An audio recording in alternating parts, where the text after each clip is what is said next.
It is Wednesday, and I forget what that means. Oh, yeah, now I remember. AEW Dynamite. What's going on, guys? Go home show to Double or Nothing. AEW's 3-year anniversary tonight. Stacked fucking card. Couple of Owen Hart qualifiers face-to-face. I'm sorry, Owen Hart semifinal matches face-to-face.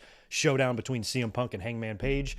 Pretty good stuff on tap for tonight. Plus Wardlow and Shawn Spears in a cage. So, card looks good. Just a few days away from Double or Nothing, 4 to be exact. And we're here for what should be a pretty awesome Dynamite. Welcome to everybody who's here in the chat. Sherry and Ben and Joshua, Chaz, Rodrigo, Roderick, Destiny, Alex, TJ. We've got Janine, MJ. Anybody else who's here, thanks for being here. Let me make sure we can be heard. All right, we're looking good. We're looking good on the audio and the video. Everything is just hunky-dory. And I've got text messages coming through, all that good stuff. Right on. All right, let me turn up Big Bang Theory. There we go. All right. And it's about to be Dynamite time. I need to turn down my microphone a little bit. Make sure we're good. We're good on my end. All right, here we go. 3-year anniversary of AEW Dynamite tonight. So I guess this would have been the Double or Nothing show they did right after the very first All Out back in 2019. Man, I can't believe it's been 3 years already. All right, Dynamite is here. Are they in Vegas again as well? Are they at like MGM Grand? Thought they're going to tell us. All right, so they are in Vegas. At Milocola Ultra Arena. Oh, yeah, that's right there next to where I stayed last time. I think it's right across the street from Allegiant Stadium. Oh, cage match is up first. I love it. All right, cheers to you. I'm going to eat my little gummy friend. Here comes the Gem MJFer. MJ Ref.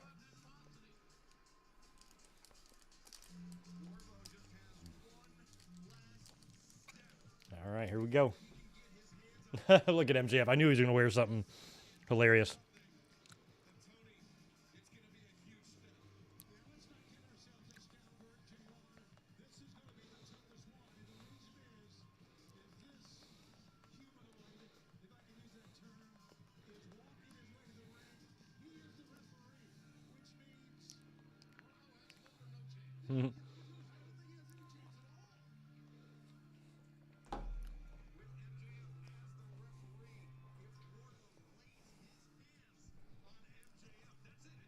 It's over, so MJF cannot touch. Oh, I like that he's got a Burberry referee shirt on. That's awesome.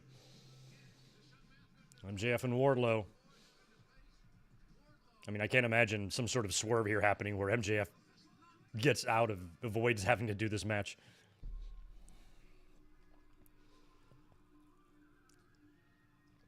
Oh, Shawn Spears, you and your chair.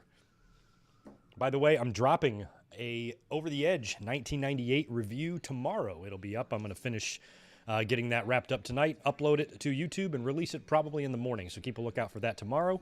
In case you're looking for content over here. Friday we'll be up here in the afternoon for AEW predictions, and then I'm heading in the whip and cruising to Vegas for Double or Nothing. You probably won't hear from me again until maybe next Monday. But you got me a lot until then. Who knows? If I'm feeling saucy enough, maybe we'll do a live stream from my phone in the hotel after Double or Nothing or something. Who knows? No promises. What is this, Skeletor mask? Shawn Spears, you're not scary. You look like Mortis. Shawn Mortis Spears. Mike, not going to leave until Saturday morning. So I'll be working Friday night. My girlfriend works Friday night. We both get off pretty late, so we'll sleep. We'll get up Saturday, probably leave around 10 in the morning, and get to the hotel on Saturday right around check-in time, and then hang out in Vegas that night, gamble, have some drinks, meet up with fans, and then spend the night, go to the show the next day. So that's the plan. Look at the one guy on the left. He's just like, I do like the Goldberg vibes. Even the fans are already chanting. Yeah, that's his theme music, just the fans chanting his name.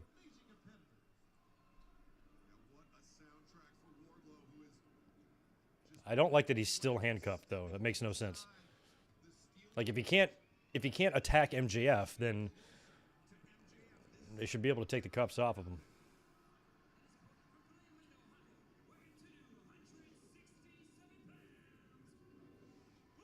Damn, the one on the right there looks about as big as he is, just a little bit shorter. Good to see you, Anti-Twister. Happy you're here. You too, Michael Cuomo.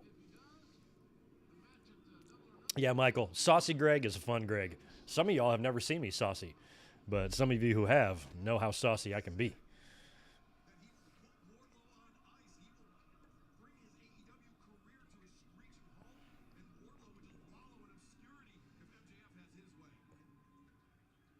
MJF they should be taking the cuffs off by now. The shackles.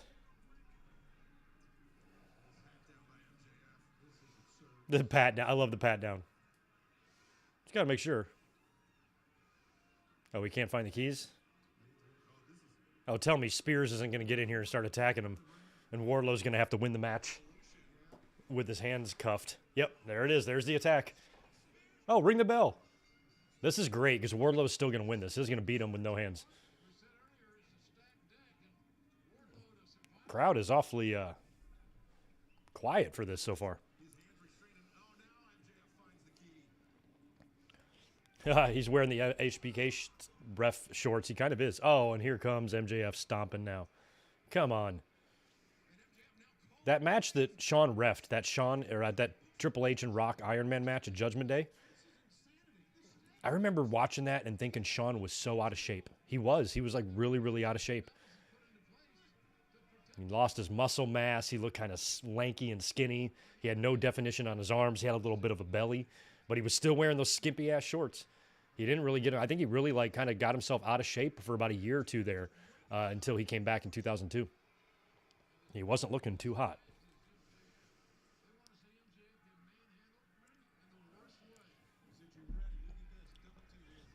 I am not sure yet, Mike, what we are going to do for that. What we're going to be doing for dinner.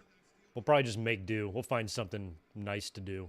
There's some world-class dining in Vegas, but I'm kind of going there for wrestling, so for me, it's mostly just finding food to eat. But there's a nice place nearby. We'll go hit that. Otherwise, we're just going to be drinking, hanging out, and eating what we can. Last time we ate chili dogs when we were there.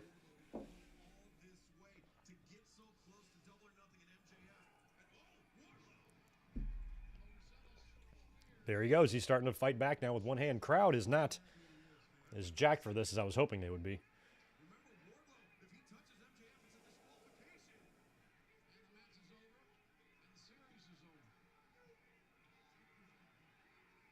Oh, and he spits in his face too? Oh, my God. Like, MJF is probably like, he's just going to break him off. Oh, there we go. Hey, props to Wardlow because those are obviously somewhat gimmicked handcuffs, you know? So for him to accidentally break those all the way up until this point, that would have been embarrassing. Like if he took a bump and they just broke off. There would be no way to cover for that.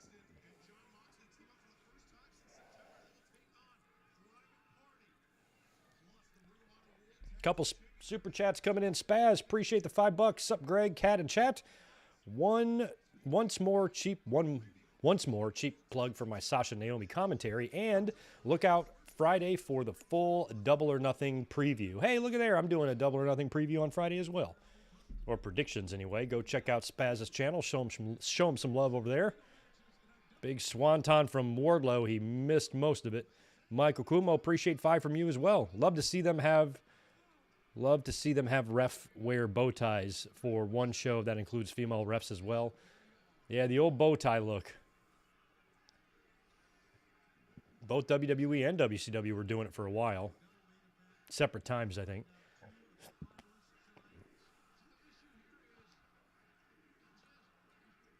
I don't know what year WWE got away from the blue shirt and bow tie.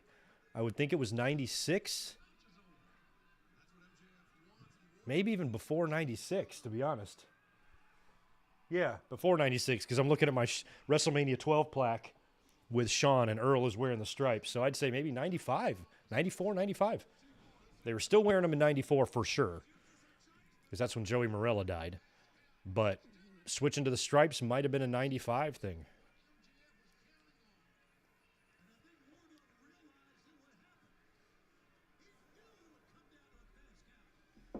Ooh, honeymoon in Vegas. Did you get married did you marry your wife like Triple H married Stephanie? A little drive-through action. We'd like to get married, and I'll take some fries. 95 sounds about right. Because they were still wearing the bow ties in 94. I know that for sure. Or at least part of 94.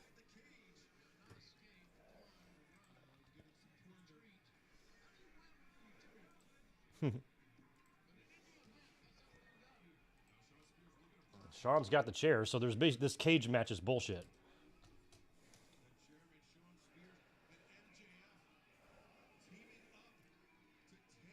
Well, here's some WrestleMania 11 pictures, and there's refs with pinstripes there too. So it must have been late 94. Let's look up Survivor Series 94.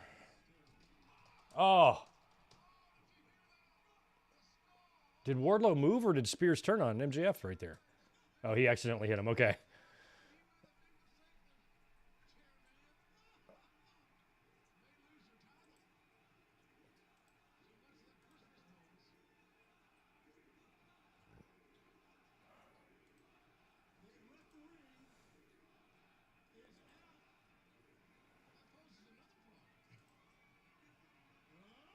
Yeah, it was definitely 95. Refs are still wearing the bow ties in late 94. The Leviathan rising, I love it. Oh, the straps are down. And Spears is in a jam.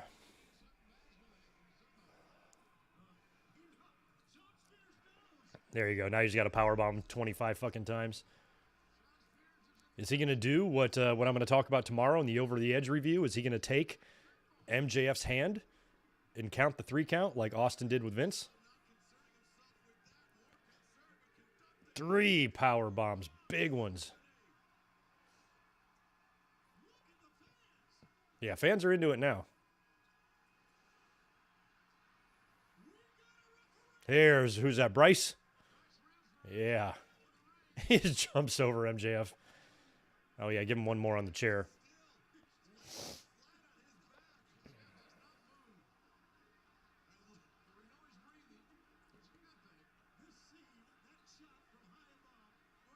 I can't tell. Spears' logo looks like half a Canadian flag, half skull, half Nightmare, American Nightmare logo. Oh. Oh, with a boot on the chest. Yeah, I learned that pose from DDP Yoga. Wardlow wins with the busted cuffs.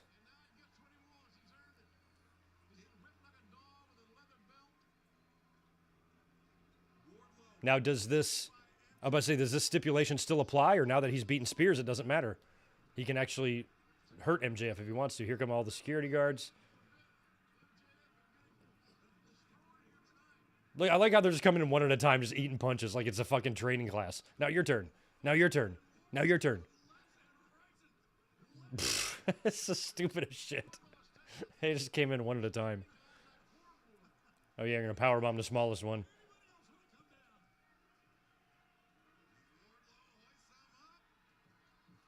Oh, no. Poor fella. He just disappeared. You're screwed now, MJF. Tell me Wardlow's not going to moonsault this bitch.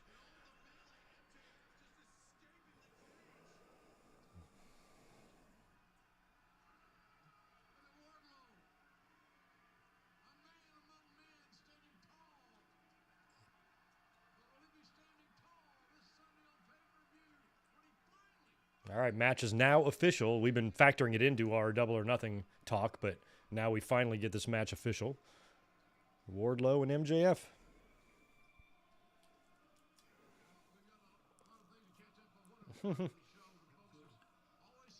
Spaz, 10 more from you, dude. I'd love AEW to ball up, have Wardlow lose here. He doesn't get freed. He doesn't get his double or nothing match, but MJF books himself against a jobber and orders Wardlow to accompany him to the ringside. That would all be funny, but this is pay-per-view here with people paying money and big payoff. Good for Jim Ross for speaking up on this.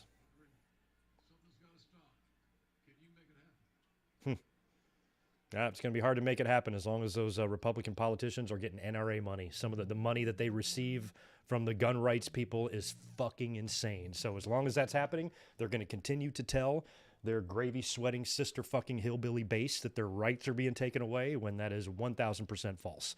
You just can't go out and buy a Terminator gun if you're in high school. What's the big fucking deal? Your Second Amendment rights are not being threatened. You don't even know the fucking meaning of the word rights. The fact that you're willing to give up so much other stuff to live your life, but this is one thing that's so untouchable to you. It's ridiculous. And this country's stupid, and we're never going to get better. We're never going to get better because all these people that are offering thoughts and prayers are going to go right into the voting booth and vote conservative and vote GOP anyway.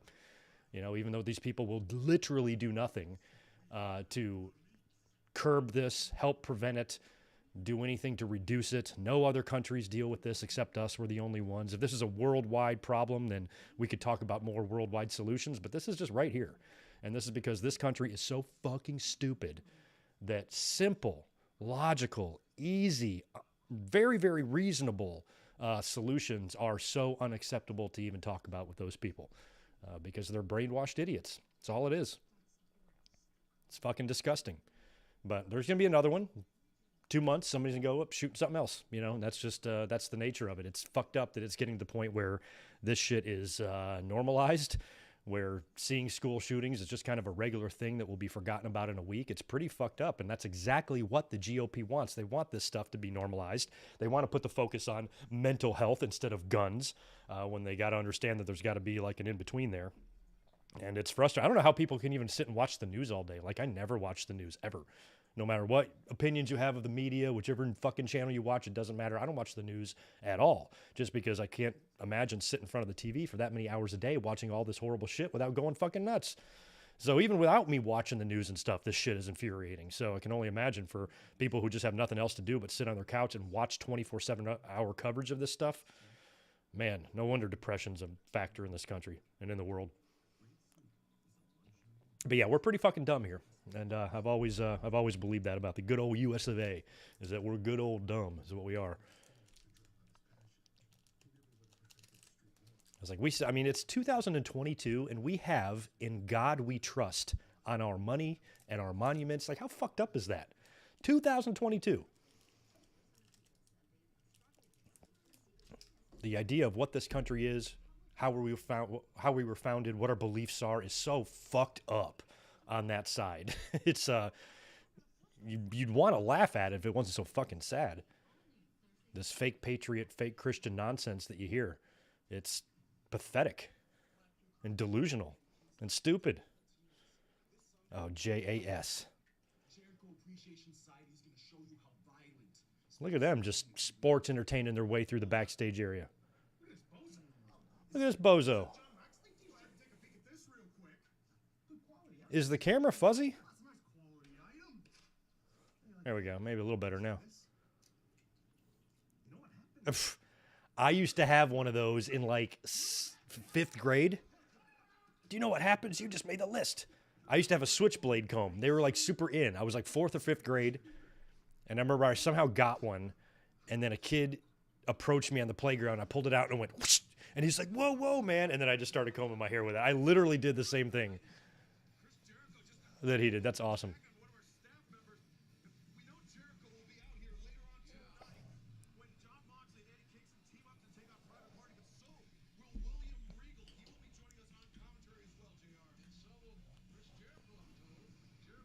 Face to face. Oh, that's up next. Have we had any physicality between these two guys yet? I don't think so. They've had a nose-to-nose a couple times, right? I don't think they've actually let the fists fly, have they? Where it all begins, again.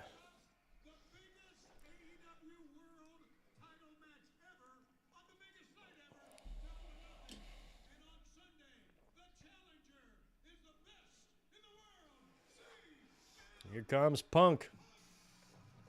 I'm excited for Double or Nothing because I've said this before. I have never seen CM Punk wrestle live before, ever.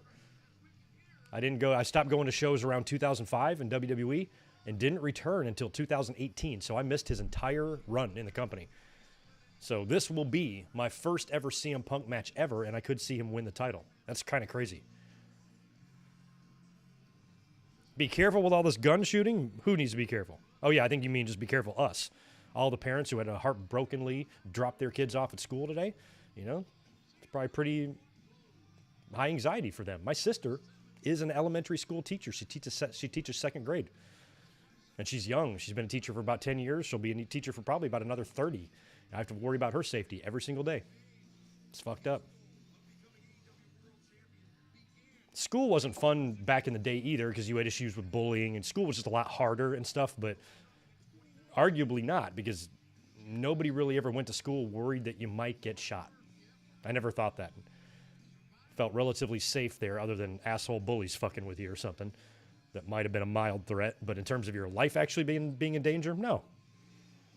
It's not the case anymore. Here we go.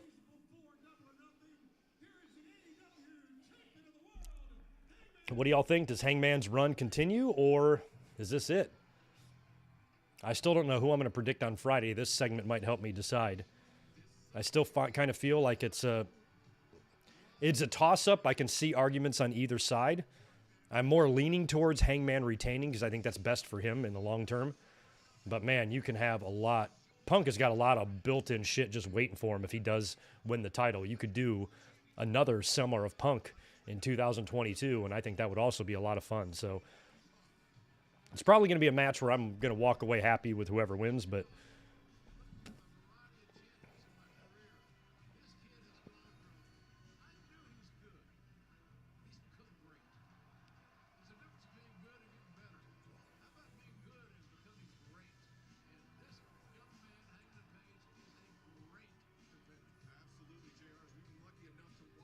you could also see a return. I mean, do you guys think, win, lose, or draw here for either guy, I don't know if this is going to be the first match and the only match they have.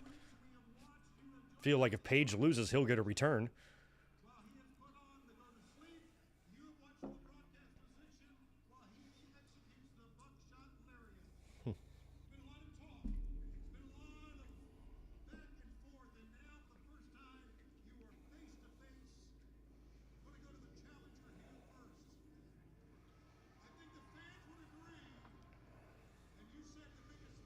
Oh, yeah, Auntie. I'm looking forward to seeing that.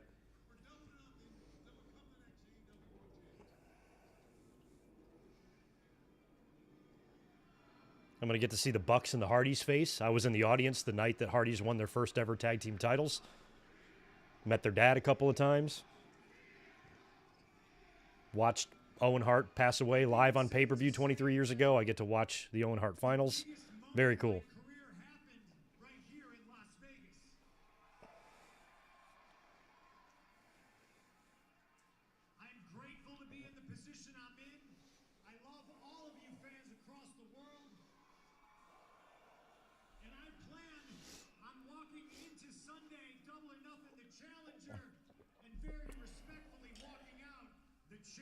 The champion. That's right. Thanks for 5 more, Spaz. See, I actually think Hangman's over. Hangman got great reactions from the crowd when he returned.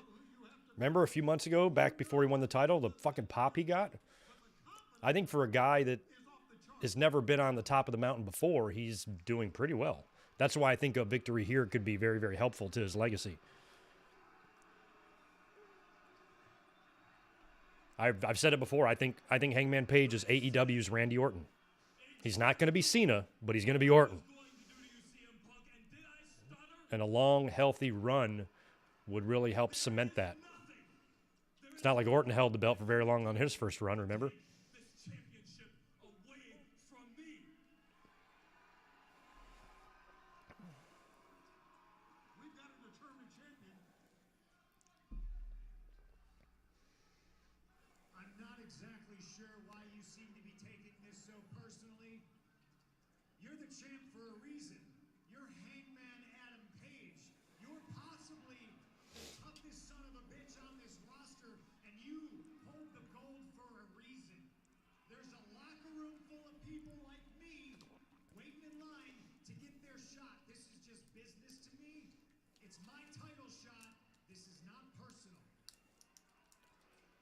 Yeah, Punk's right. Seems like there's a lot of respect here. Like, Paige, you got the belt. You should be the cool, collected one, not the fucking nutcase. I said 3 weeks ago exactly what I was going to do to you. I said I was going to destroy. Don't know who AEW Cena is yet. I said I was going to. Don't know. They're only 3 years old. WWE didn't have a Hogan 3 years in. It took them a while to find that. So you can't expect them to have it yet. I just don't think Paige will be Cena. I think he'll be Orton. Which in a lot of ways, fans might think is better anyway. Right now.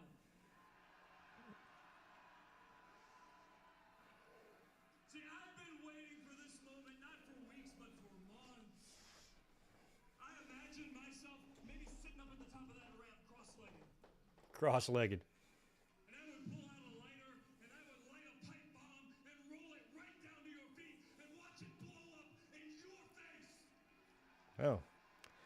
Let's not talking about blowing people up today. How cathartic it would feel, how good it would feel, and how full circle for you, huh? Right here in Vegas. But now that we're here, Right here in Vegas. Where was Royal Rumble 2014? that we are here in this moment, I realize Was that in Vegas? No. I can't do it. Let's look it up. I can't do it. And not because I'm afraid I'd get fired when I go back. No, it was in Pittsburgh. Okay. Because I'm afraid of you, that's for damn sure. But the more I thought about what I really wanted to say about you, the more I realized it's exactly what you would do. And I don't think fighting your hatred, your pettiness, your cowardice are more the same. I don't think it's the right thing to do. But I will tell you face to face, man to man, how I feel about you. I don't hate you. I almost pity you. Pity me. Bitch, I made so much more money than you. That's what I tell Hangman. You got here. You want this AEW World Championship. You want it. I don't think you understand what it means to be a champion after all these years. I don't think you get it because it's not just about what happens in this ring. It's what happens when that red light turns off. What happens when you go back through the curtain, those small, quiet moments when you think no one's watching. What makes a champion. Hangman, CM Punk is completely aware of all of this. You talk a big game about. You got to know your opponent a little bit too here. Well, you've shown the exact opposite since you've gotten here.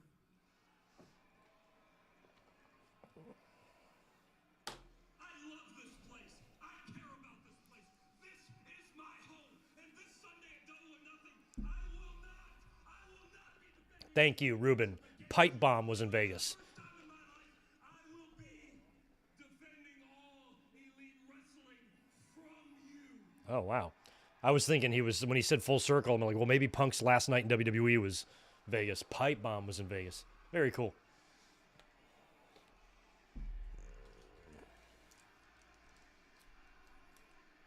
Cowboy shit.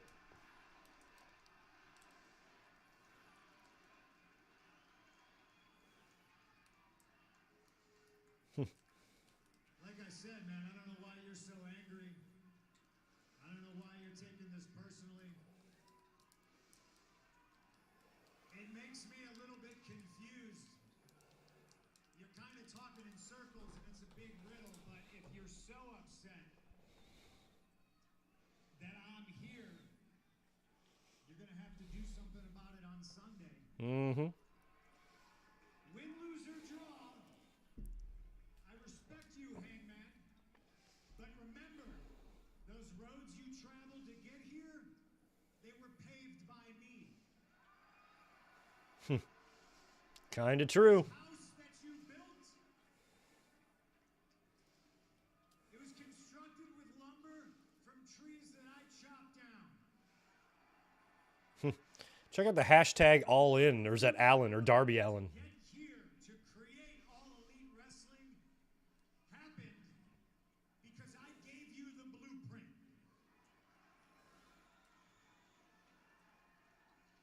This talent is going to stay in Vegas all week? That's kind of cool. You will shake my hand Sunday. In fact, you know what, Hangman? You're going to shake my hand right now. Oh. Yeah. Misplaced anger. You ain't mad at me. You're mad at myself. Yourself. Shake my hand.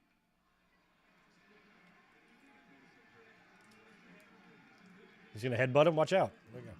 Oh, here we go. Took him down. One punch.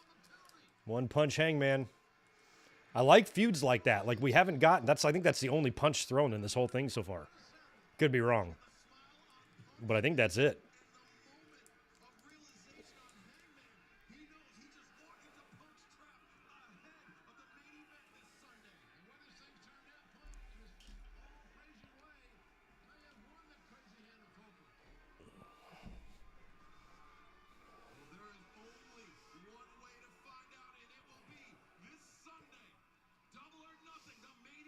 Like, this stuff has all been very good. Like, I've seen people say, like, I don't know, man, this Punk and Page thing seems like it's missing something. Okay, fine, fair enough.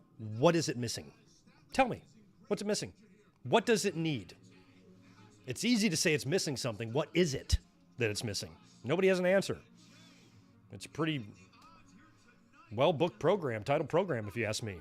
Punk gets a title shot, and he's going against the champ, two differing personalities, trying to out-psych each other. One guy's taking it personally, the other guy's considering it business. Like, not every title program needs to have one guy kick the other guy's wife in the head and then he breaks into his house, you know? Like, sometimes you can just have a match. And I think the promo stuff has been real good between both of them. All right, Jade Cargill and Anna Jay.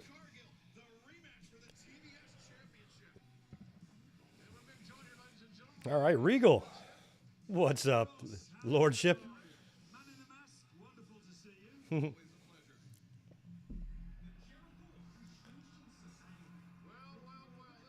For over 11 weeks now. The symbol of excellence.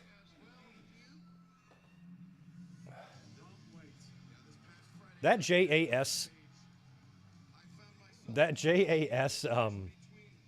logo.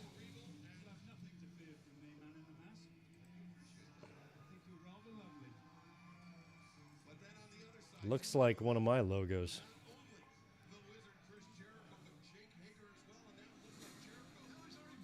Oh, it has music to it. Damn it.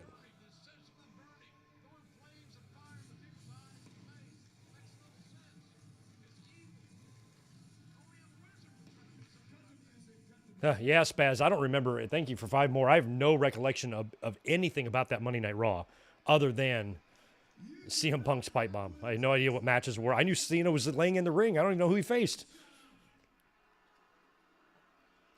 Look at Jericho's tights or pants. Jesus. No singing for you. You guys don't get it. I love how Jericho's taking away the glory of singing Judas. I saw the Dynamite is going to be in some theaters. That's cool if you're going to that, Zane. That's awesome. Jan. Moxley 68-10-1. Kingston is 40-16.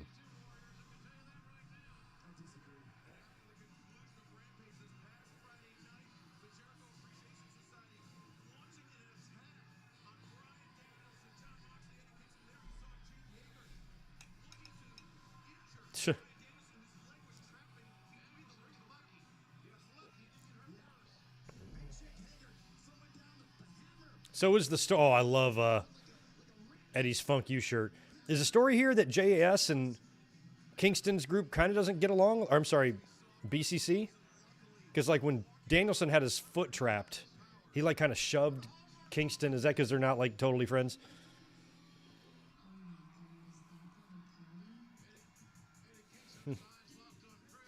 Andrade. Look at these guys. They got the rope. Here, hold this for me. Thanks, bro.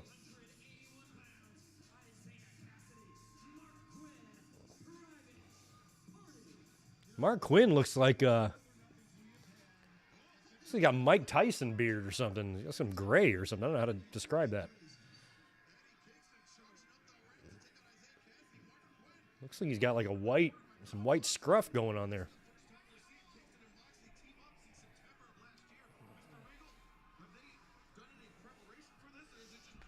Hey, buddy. Got a cat on the floor. How's it going, bro?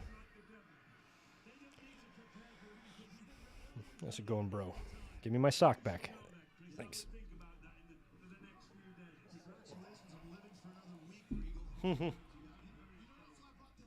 I used to dance like that in my teenage years. Fun fact about Greg Morgan, terrible dancer. Horrible dancer to the point where I'm dancist. I'm like racist against dancing. Like I hate it so bad, primarily because I suck at it. And I've never liked to dance. The only person that gets to see me dance is Elizabeth. I will shake my ass for her and bust a move because she won't leave me no matter how weird I look. But I cannot let anybody else see me dance. I'm sorry. You guys would all unsubscribe from me. You would all unfollow me. Probably call the cops. Can't do it. So I'm dancist.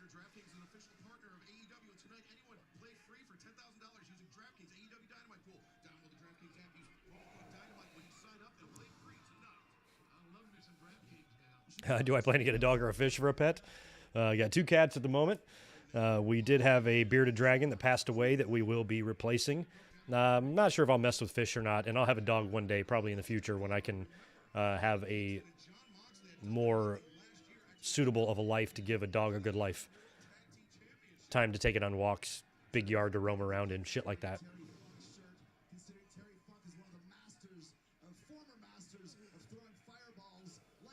But I don't want to force myself to get a dog and try to take care of it under less than typical circumstances, so I'd rather wait until I can give a dog the best life possible. Then I'll get 2 of them.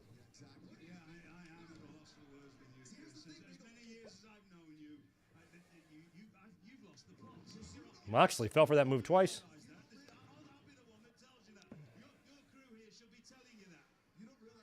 I'll never forget the day Renee Young or Renee Paquette tweeted, "I love BCC." And how many people in our chat alone have written the wrong initials before when it comes to that faction, so I know where y'all's head are at. I don't know. I think I got 3 left feet. I got 3 left feet and a flipper, and my toes are all stuck together. I'm horrible. You do not want to see me dance.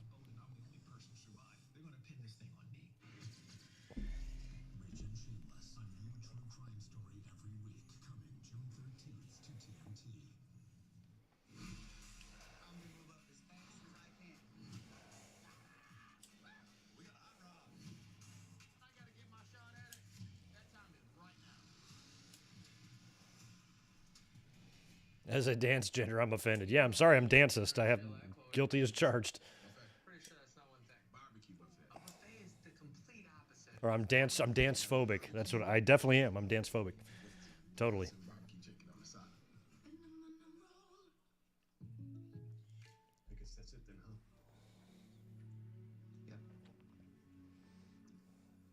I like the video I saw on Twitter yesterday. It's like they're like in a car or something. It's a guy and a girl, and they're doing a live stream. And somebody asked, like, "Do you support LGBTQ or whatever?" And he goes, "Do we support?" Looks like it's a typo. The He goes, "Honey, do we support that?" And she goes, "LGBTQ." He goes, "Yeah." And he goes, "Yeah, hell yeah, we support that." It was really just fucking hilarious.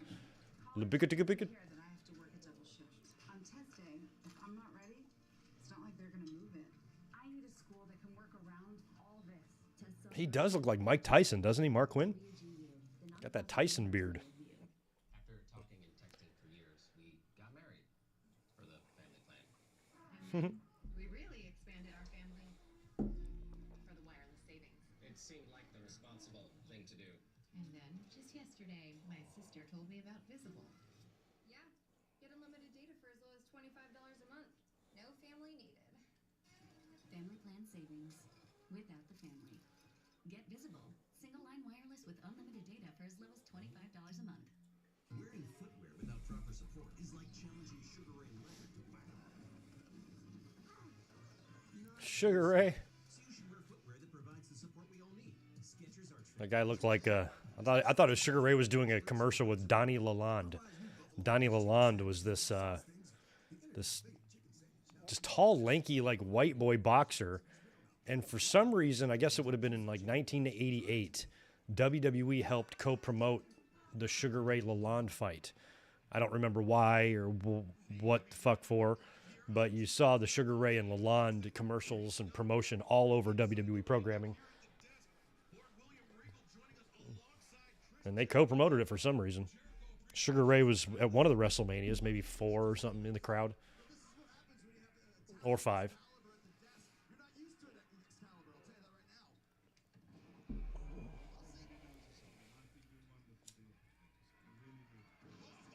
That fight might have been in Atlantic City. That might have been why they were promoting it. I'm not sure.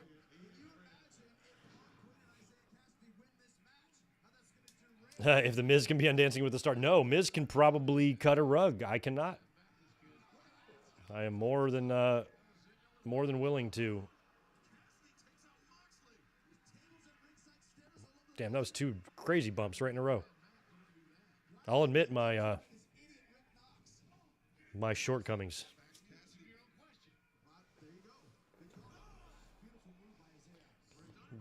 One of the biggest problems, though, with going on Dancing with the Stars for me is in the name. You see the word star.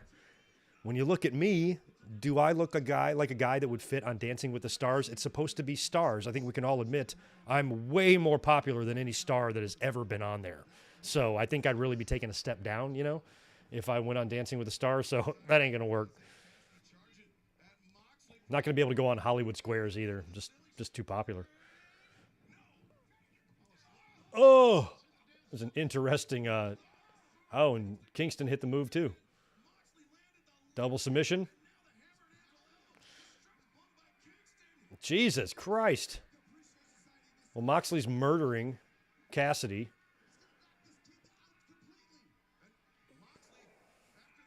Quinn's tapping out. He must not be the legal man. Big paradigm shift. Nice sell.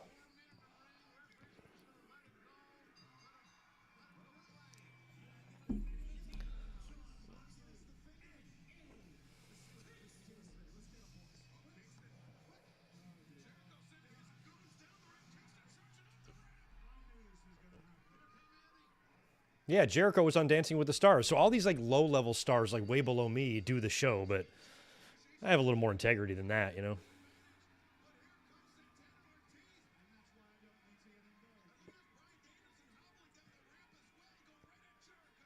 Here we go.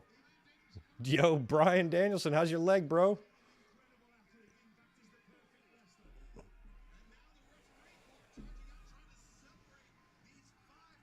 Sugar Ray and Hector Camacho. They did a little promotion for that in 97. Kind of rings a bell. I guess I vaguely remember that. I remember everything from 97. I probably remember that whole fucking year from start to finish. Having trouble placing that, though. Remember, was it Tuesday Night Fights on USA Network back in the day? Tuesday Night Fights. Maybe it was Friday Night Fights. No, that's Friday Night Lights. I mean, the JAS is not going to win this. They are so... Oh, look at Pat Buck. Pat Buck sighting. Right on.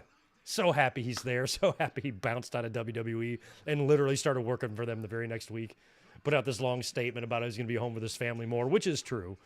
But his intent clearly was just to go and jump ship, and I'm so glad that he did. That's a weird-looking timekeeper there with the bell. What's going on there?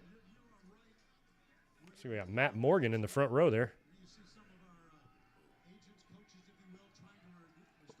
Bella Twins, another good example of just really, really low-level stars. It's like Greg Morgan here, and then it's like Bella's and Jericho and, you know, LeBron James all down here. So just not on my level, you know. Chris Hansen is doing a commentary, or documentary, excuse me, on Chris Chan. Thank you for the $5. WWE 2K on PS5 is decent at best. Sony is having a massive sale on it, so I took advantage. $20 off. It's pretty good for a video game, right? 20 bucks off. Download the DraftKings app.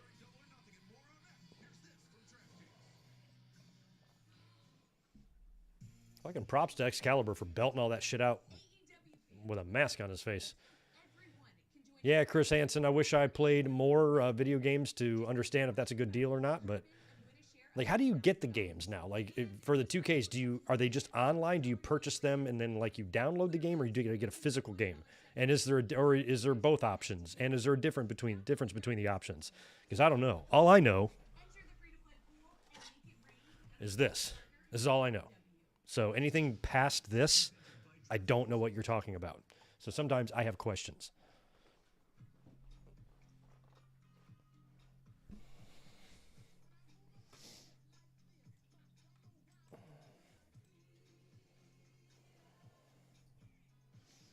Never watched the Boondocks, but did watch, and actually never watched a ton of South Park either. I've seen South Park's been on for 25 years now.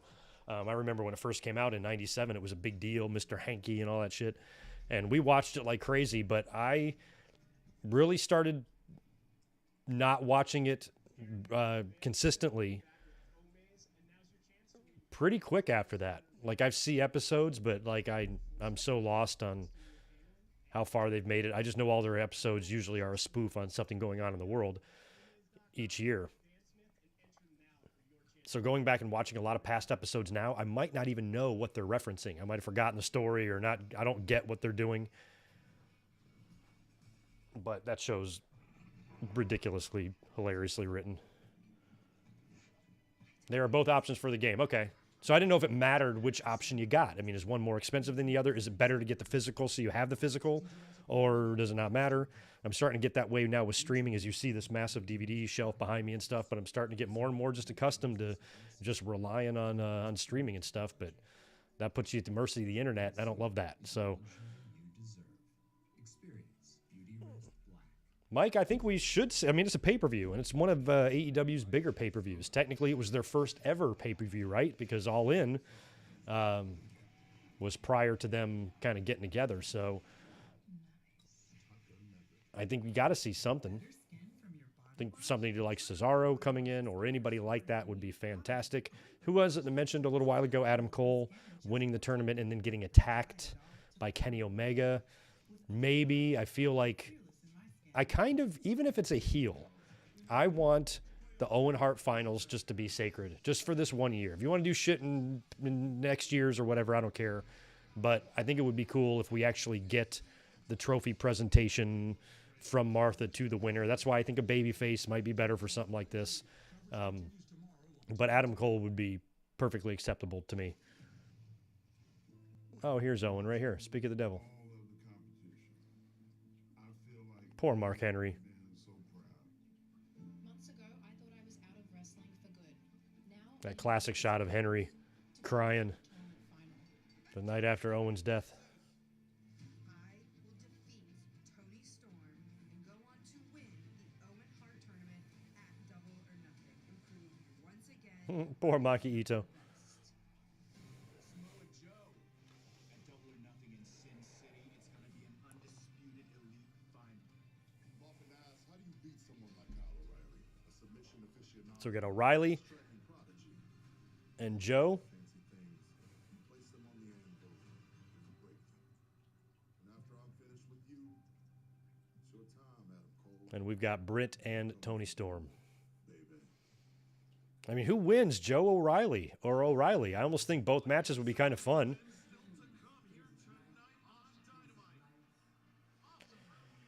Spaz, 5 more from you, dude. IG, Johnny Depp had gotten an Amber Alert. Maybe he wouldn't have to come home to an Amber turd in the bed. I watched a little, like a clip of that trial today. They had some guy up there that worked for TMZ, and he fucking owned the lawyer, and it was hysterical. Otherwise, I'm not paying too much attention to that. I always thought Amber Alert would be a good name for a stripper. Give it up for Amber Alert. And then she comes out to like a Poison or Motley Crue song.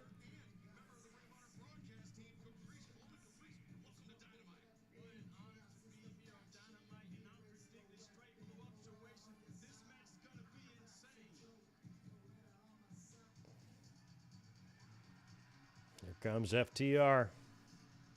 That's right. This is for the ROH tags, right? I love their music.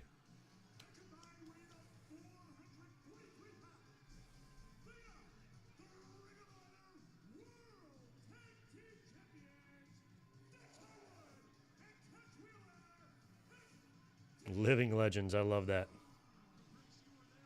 Chris Hansen, thanks, dude. Thanks for 5 more. Physical games died with the 3DS.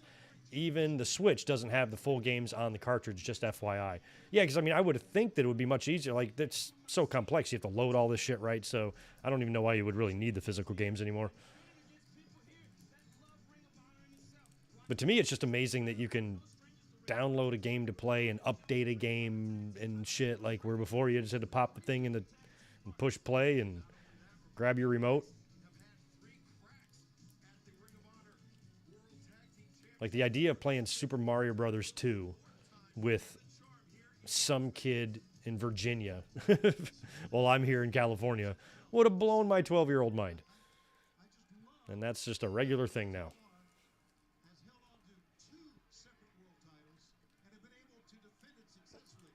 FTR's great. Fucking love them. Roppongi versus Asheville. Roppongi I'm not familiar with. Asheville I am. Great town. A lot of good beer. A lot of good weed. Asheville's the shit. Oh, speaking of beer, I need a beer that definitely doesn't come from Asheville.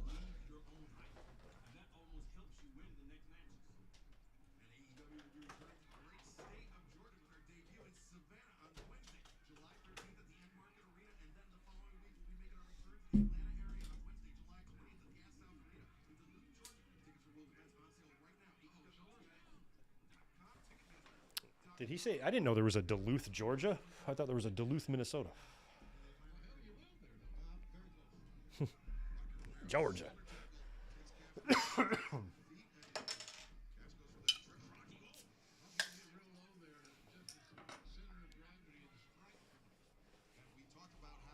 Mike Witt, that is not an unpopular opinion. Many people preferred Brett over Owen.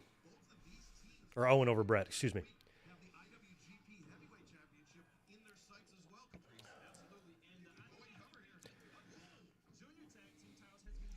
I like that it took the Hart family all the way to the end to get like a high flyer, you know, because the brothers, some of the brothers had a little bit of agility.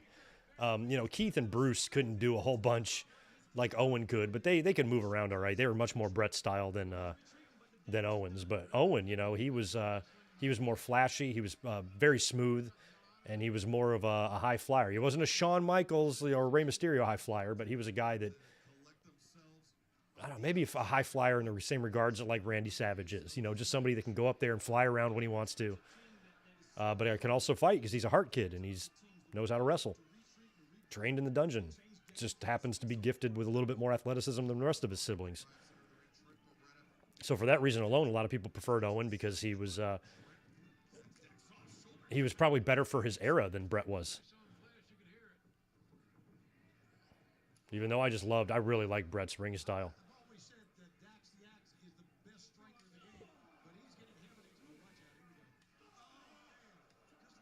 I mean, pro wrestling is pro wrestling.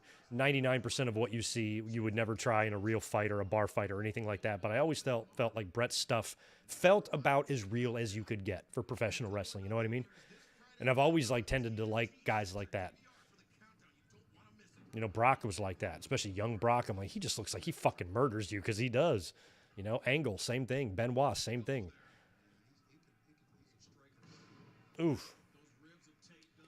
That's why I like teams like the Hearts, the Bulldogs, FTR. Like I'm fans of these type of teams first.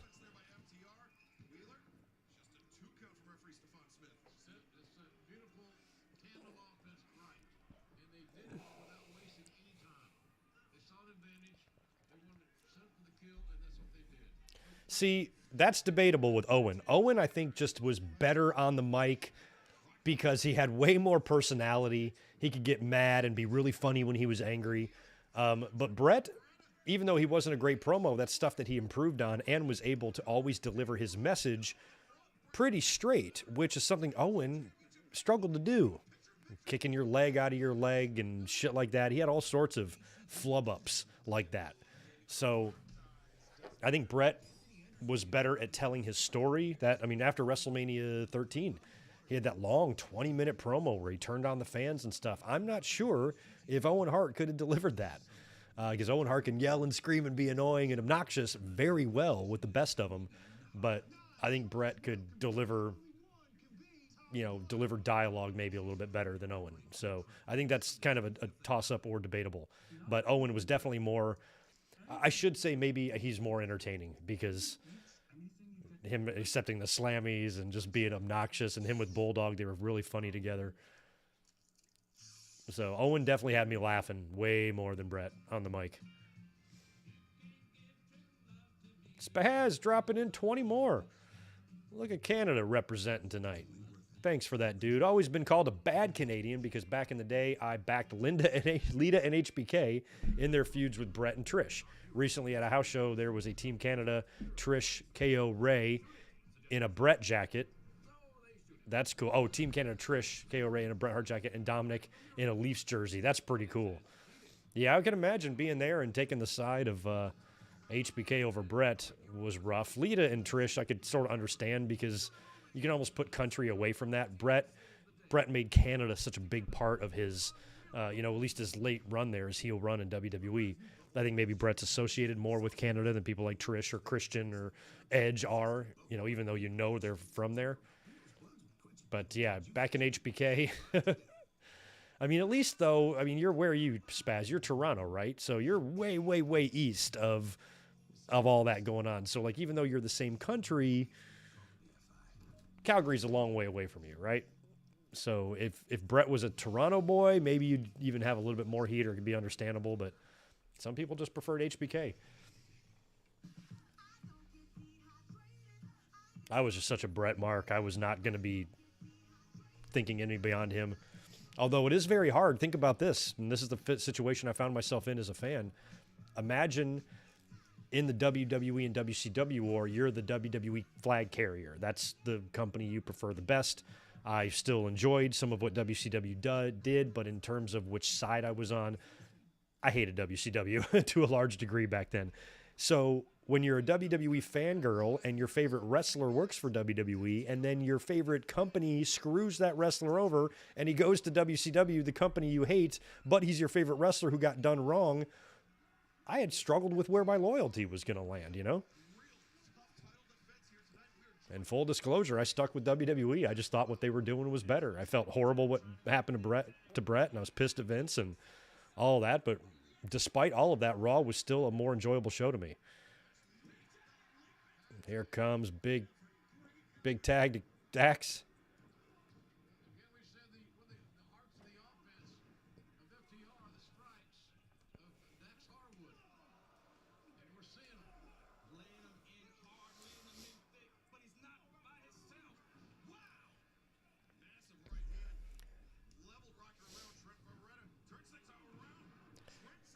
Yeah, I wish Brett could have been a couple of years younger to get that Angle and Brett match done. Even if Brett never left and he stuck around and you were able to do Angle and Brett in like the year 2000 or something, I still feel like Brett would have been a bit too old. And it would have been better if Brett was like 5-6 years younger,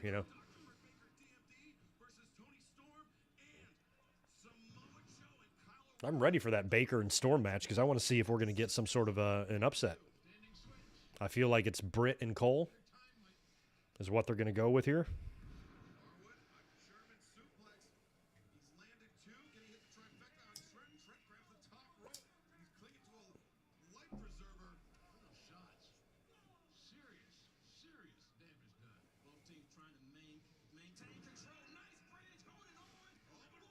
I can also see Samoa Joe being the first guy to win it. I mean, he's not a guy that I'm really sure if I'm going to be beating right now either. That's why I think Cole and O'Reilly would be fun in terms of a good final Owen Hart Cup match, because it would be like a great wrestling display, which is what Owen was all about. But and that's another reason why I think Cole would be a great winner, because you got to think about, you want to be able to refer back to your first ever Owen Cup winner as somebody who's a pretty big deal. And Samoa Joe, I think it's safe to say, at this point, will not be going back to WWE before his career is over. He's going to finish things up wherever he is. He could be a good choice. Because Adam Cole still has a lot of years left in his career. He could, maybe go back to WWE one day. Who knows? And it would be a nice, maybe a nice little cherry on top of Samoa Joe's career, you know, because he had a lot of hiccups late in his career, injuries in WWE and, you know, getting fired 3 times, shit like that. Giving this Owen Cup to him, something that I'm hoping will be very prestigious in AEW's future, giving him the first one and having him be the guy who won it first, I think would be nice. And it would solidify him as somebody who would be a very safe person to give that first accolade to. It's all about your history, you know. 5 years from now, they're going to want to talk about who the first Owen Hart Cup winner was. What if that person is in WWE now, you know? So they might want to just go with somebody who they know will always have a relationship with them, that type of thing. I think Samoa Joe, when his in-ring career is over, he could be a big part internally of Ring of Honor and shit like that. So he's a guy that I think could stick around with the Khans for a while. Wow, they almost had a title switch here. And not that Adam Cole can't stay there for his whole career. He definitely can, but you really don't know with that situation. Where Samoa Joe, I think it's pretty safe to say. Oh, Jesus, Jeff Cobb ran out here? Oh, cool. We only saw him a couple times in AEW. He's so stupidly big. Holy shit, Chance.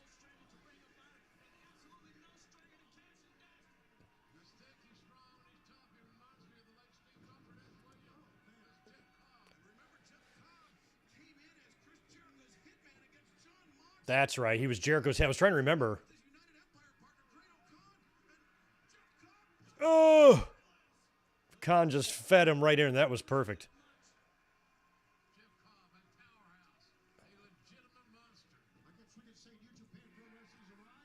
Yeah.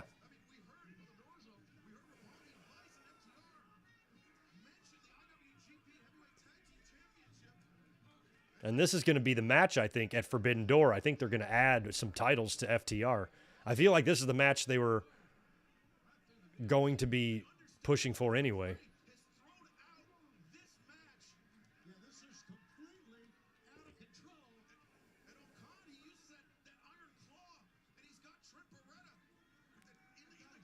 Oh, no.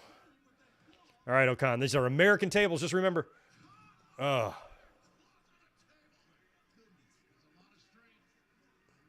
feel like Trent jumped too quick.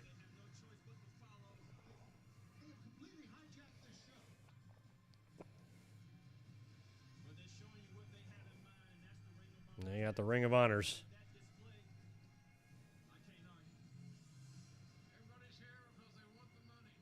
They want the money. I mentioned Matt Morgan earlier on, Terry Allen. That's not him, but he was the first person I thought of, too.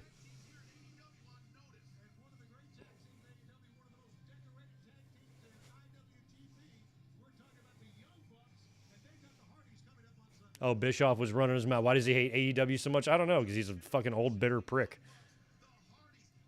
who projects his own failures onto others.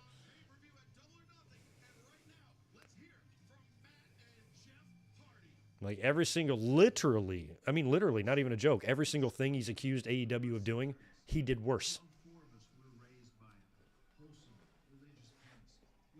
Wholesome religious parents. Wholesome.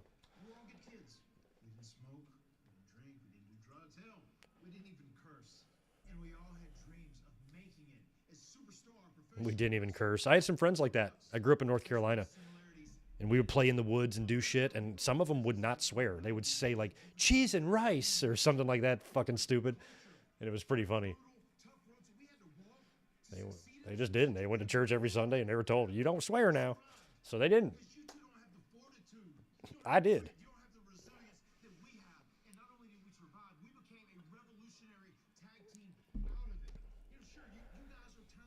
I'm so happy to be able to witness this one in person, too.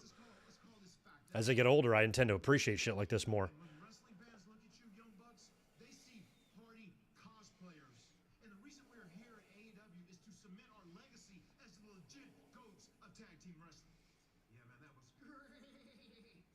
Yeah, we're not in our. Oh, I get it. Great. Okay. Okay. It's like overtime. The pressure is on for us to win. Look at these guys. AEW is my clean slate, man. I heard somebody say they kind of rushed Bucks and Hardys. You might be right on that. Jeff Hardy just got there. But I get to see this match live, so I'm shutting the fuck up. I'm not complaining. I'm like, yeah, you could have Journey to becoming the AEW World dragged this out a little longer. to complete our collection of legendary tag team status. Hell yeah, and Bucks, you say you're in your prime? Then you're better than us? You will never be better than us. You have never been better than us. Hell, we've been better than you at every stage. We're better than you as babies, as teenagers, at our peak, in our prime, and we're better than you right here and now. All right. Are they just going to do a pass the torch match here? Is that what they're doing? Or is this going to be an actual feud? But we are the delete, and we will delete you this Sunday at Double or Nothing. And you know, Double, there's a saying. It says, "Never meet your heroes." I always liked Matt Morgan. I thought he had a great I loved his nickname, the Blueprint. I'm like, he really is. I always thought that he was a pretty good blueprint of what you would want to be if you were a pro wrestler. Big and gigantic and relatively athletic. Fucking scary. Some of those guys that looked too good didn't make it. Nathan Jones was another guy. I'm like, you can't not make it looking like that. But they didn't really make it. Matt Morgan had a couple little runs there, but nothing spectacular. And I thought based on his look, he had every bit as good of a look as Luger or Hogan or anybody else. He just was ridiculous. But nothing ever panned out really for Brother Morgan. Me and Liv were very disappointed in him.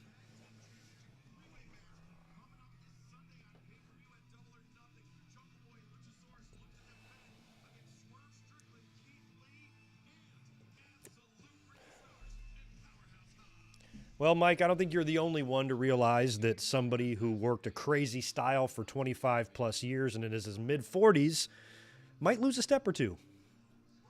I think God arguably he's lost more than a step. We all still like him.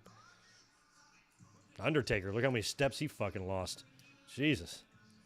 Goldberg, all these fuckers getting in the ring still. At least Jeff can still have a good match. And you're not guaranteed to have a stinker every time he's out there. But yeah, generally, when you get older, shit gets harder.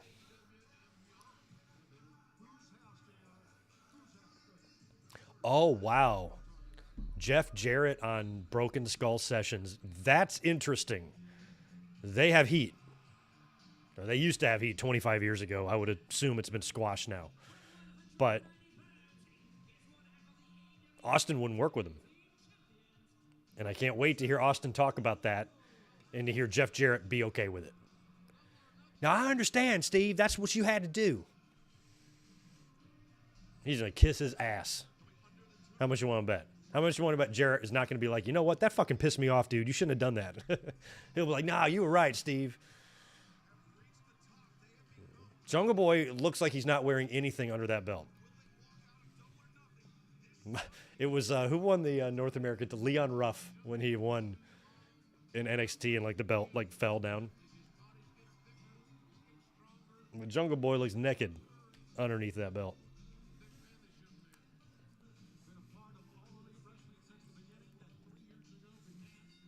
Yeah, Michael. Nathan Jones and Matt Morgan were a team in 2003. I guess Nathan Jones just wasn't, physically that, or he was physically impressive looking, but he didn't really know what he was doing very much in the ring and too inexperienced. But man, if you're champions going into that match against those two guys, my strategy would be during instructions, I give up. Here, take the belts.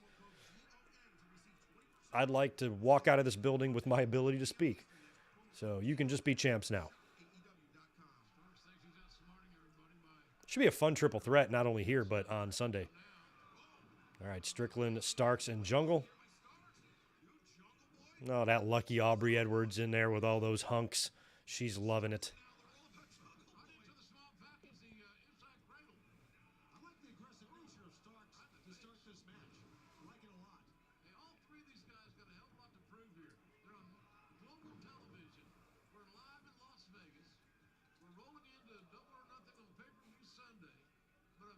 Three young, athletic, studly-looking guys. There are so few of us. Oh, wow. Yeah, all three of these guys can do ridiculous shit, so I feel like they're going to have some sort of spot.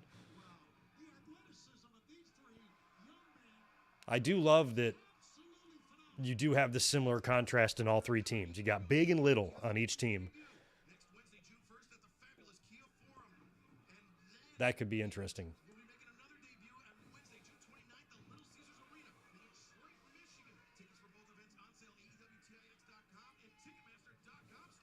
Some people argue that contrasting styles is better in tag teams. Not always, but I understand the logic of having two guys that wrestle differently is harder for your opponent to keep your opponents on balance.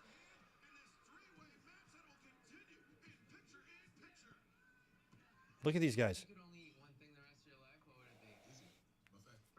Barry, I have no issue with Aubrey Edwards at all. I like her ref style. I don't agree with the narrative that she is like in the middle of everything and like steals spotlights. No, she has her own style, but she has a style that has existed in refereeing before. Mark Curtis, Brian Hildebrand. Just watch any match that he refs. He is fucking all over the place. He is moving. Charles Robinson is a lot the same way. He moves around and does a lot of shit in there. The Aubrey critiques are flimsy because it's mostly just AEW hate driven and not logic driven. Because there's been plenty of refs that are very animated. And I do agree that you don't want a referee in there stealing the spotlight. I agree with that. I just don't think Aubrey's doing that. I've never thought that. I've never felt like Aubrey was in the way of what I'm trying to watch. I've never come away from a match thinking about her. She's not the same as a lot of referees, but, you know, women having female referees is not that common of a thing anyway. It's kind of a whole new idea. But the Aubrey critiques are bullshit. What job will ZipRecruiter help you discover? Find out. Marcus, appreciate the 5 from you. Should be for TNT title, not whatever Sky's doing. Why is Scorpio not having a TNT title match on the pay-per-view? That is kind of weird. I agree that we should put him on there and get rid of one of those other matches. I like Ref Jessica too, so I don't even know who I like better between Aubrey and Jessica. It's not a matter of liking one of them more than the other. I like all the female refs right now. I'm glad that it's becoming kind of a regular thing. WWE's got a couple of them now, and AEW has Aubrey. I think it's awesome.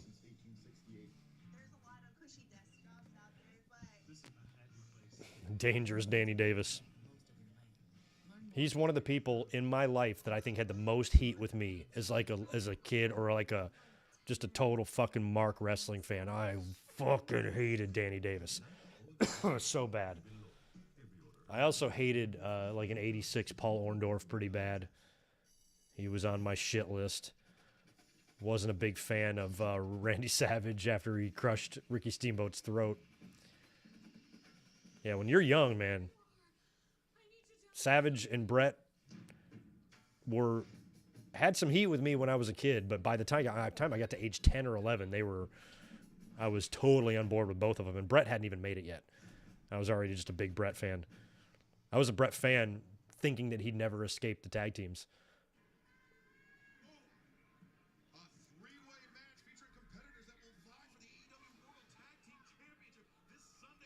Help me out. I don't know her name. What's the other ref's name in WWE? The other female ref? I think she works SmackDown matches. Maybe. I don't recall her name. Oh, big Rana to Strickland.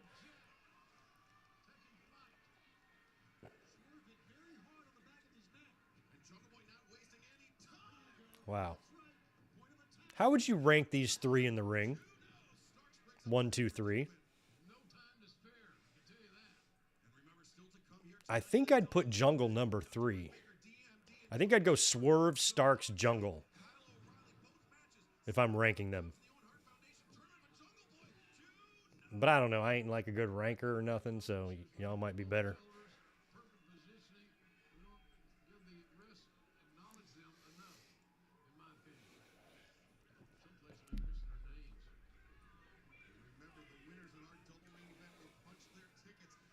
Is it AJ Smith or Aja Smith or Aja Smith?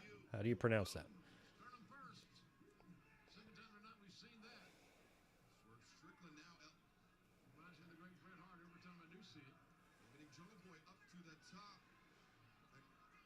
I don't know, Barry, if the refs are exclusive or not to WWE these days. I mean, if I can't keep track of the fucking wrestlers, I barely even notice the referees when they're in there these days. WWE's done an excellent job of making the referees invisible. But I don't think they should be invisible. I like knowing their names. I like knowing which ones are going to be the refs and what their individual styles are like. Wow. That was a poison Rana. Strickland landed on his feet. He's like, man, I still got these NXT colors in my hair.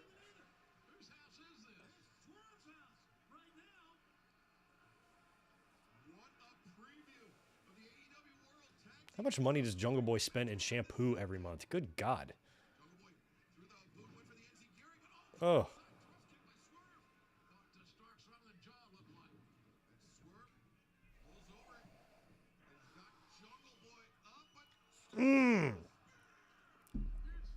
Big spear. Big driver.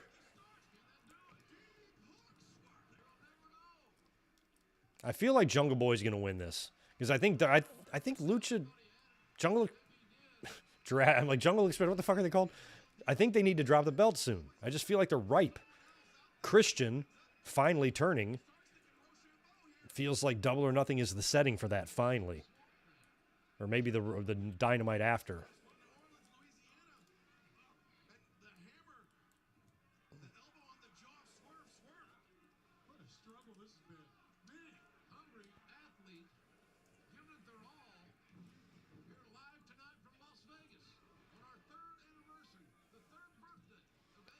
Third birthday. Happy third birthday, AEW.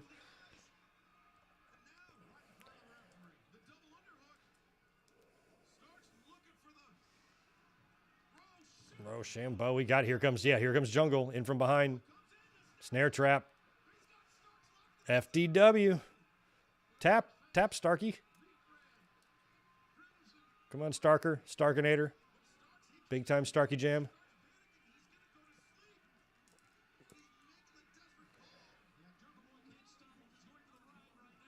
Damn it, he's going to make it to the ropes, isn't he?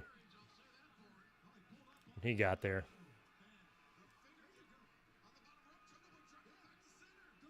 Huh.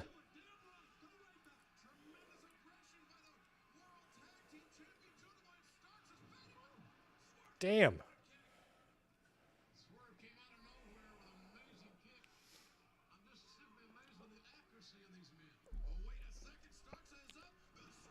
Big Swerve stomp. Oh, no, Swerve's going to win. All right. I'm cool with Swerve winning.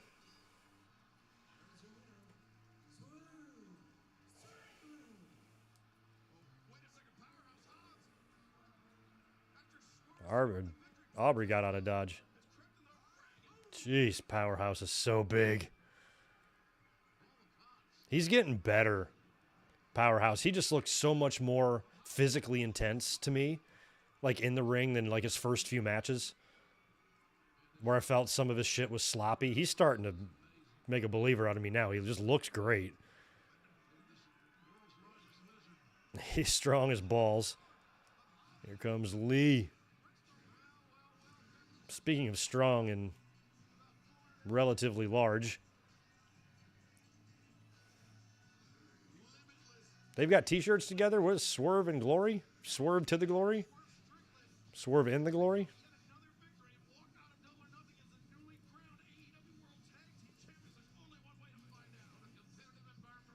Now here comes the three big guys. Now, if this was WWE, we'd have one more week of TV, and these three guys would do a triple threat.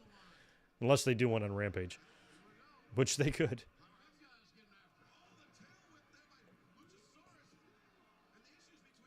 That's what he calls that spin kick, the tail whip.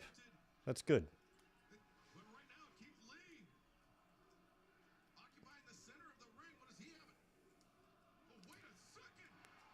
Wow.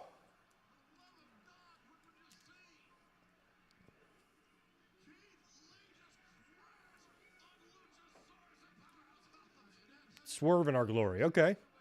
I'm cool with them being a regular team. Why not?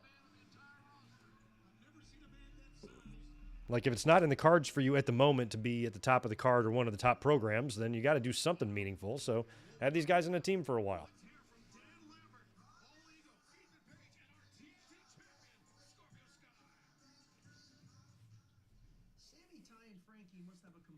Dan Lambert.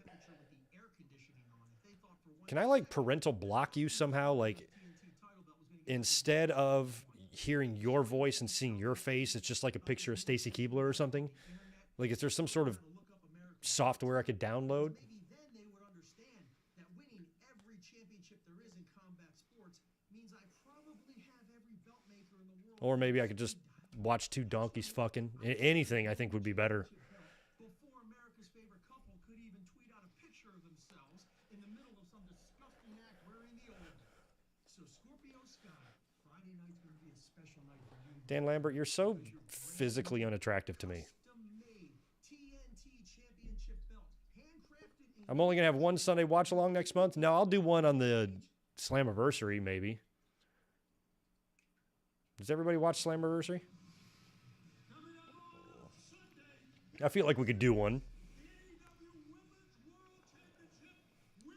Dominic Dijakovic, I'd be into that.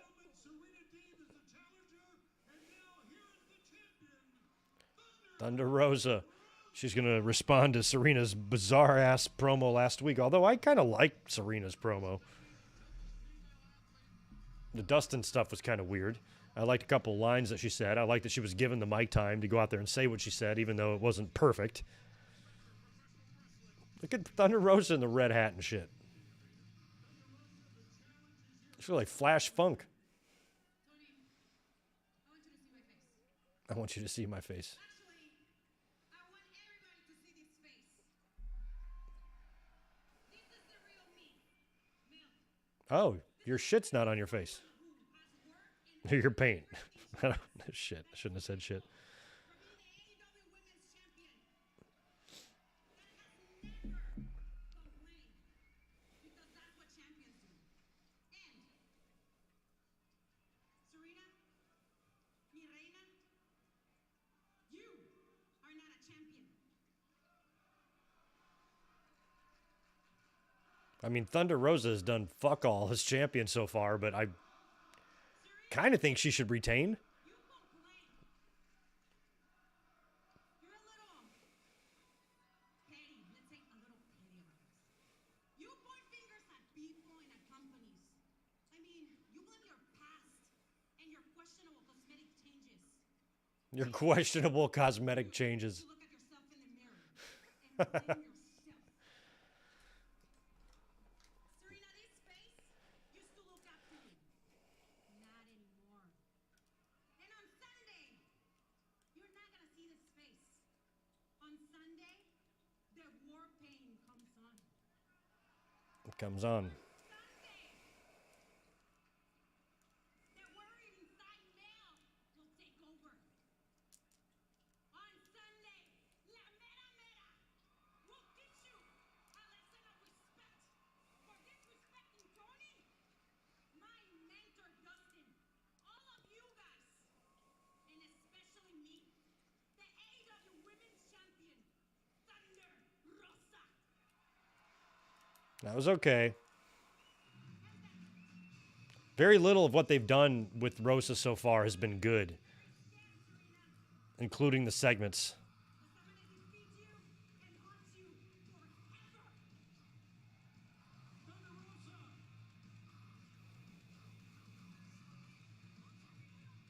See, she's good at being kind of... I almost wish, like, Thunder Rosa had a little bit more of, like, an Asuka personality, where her promos... I mean, Asuka has the language problem, you know, in terms of speaking really, really fluent English, but Thunder Rosa, you could just keep it... her delivery and her words a little bit shorter, make her a little bit crazier, and you know how Asuka can kind of be goofy but also be kind of intense at the same time and get really, really pissed when something happens to her. She has so much of that intensity, Thunder Rosa does, that, man, I just feel like she could go out there and just scream a little bit and kind of get her point across instead of, like, kind of trying to talk to the camera and talk for too long. Just go out there and say, I'm going to fucking kill you. I just think she might just be better at that because she has that intensity to her. But the more mic time she gets, the more opportunity she has to kind of let her personality breathe a bit.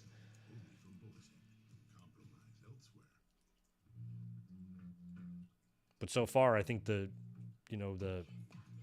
journey was better than the destination in this aspect because Thunder Rosa's build and everything she's done up until getting to the title's been great. And then as things tend to do, once you're champion, it's like, oh shit, now what? Happens in WWE all the time. All the time. Spaz, 5 more from you. Dude, definitely give Slammiversary a chance. I got back in Impact over the past year, and it's worth a look. I've heard good things about Impact, and the few little bit that I've seen has been good. I like a lot of the people that work there. So I'm not doubting that Impact can put on a good show. I firmly believe they can. They wouldn't be still surviving after all these years if they were completely useless. But I can't even watch fucking NXT, man. So, yeah, we'll see. That Sunday. I might take that Sunday off and do something else since there's Slammiversary.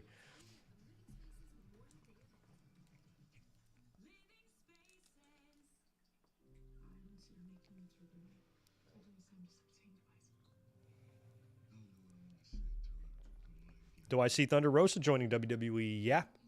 I definitely could see them wanting to bring her in if she ever became available. She'd probably be Lightning Tulip if she came in, and the paint would be on the bottom side of her face or something. So if you guys want to see Lightning Tulip in WWE, then you can hope for that. But no, I think they would like to have her there.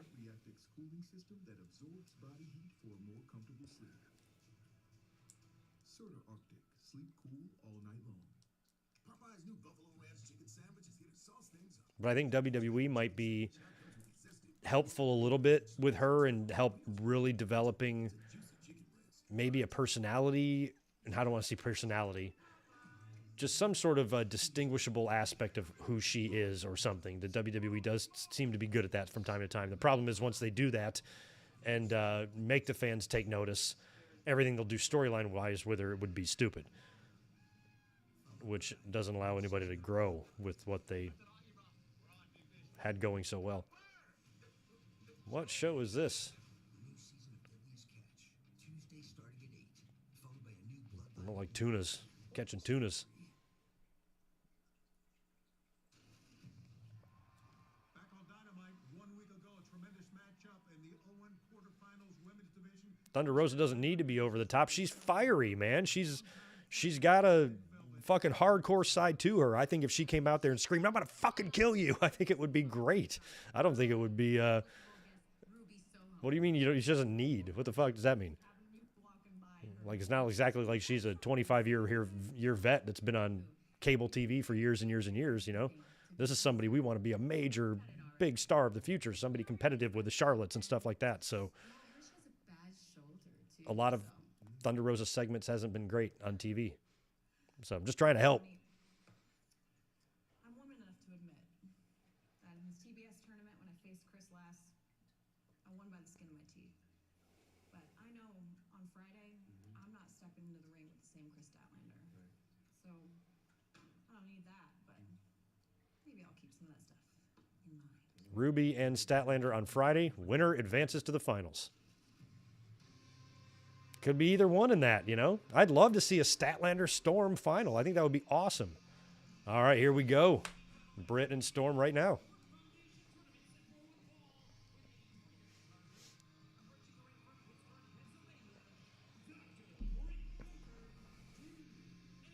I feel like Britt would win the whole thing, just like Brett won in '93. Same thing. Because I know there's a lot of fans who are going to say, well, Brett doesn't need it. Well, did Brett need it? Sometimes that's not always the answer. Again, it's got to be AEW's legacy they're thinking about too.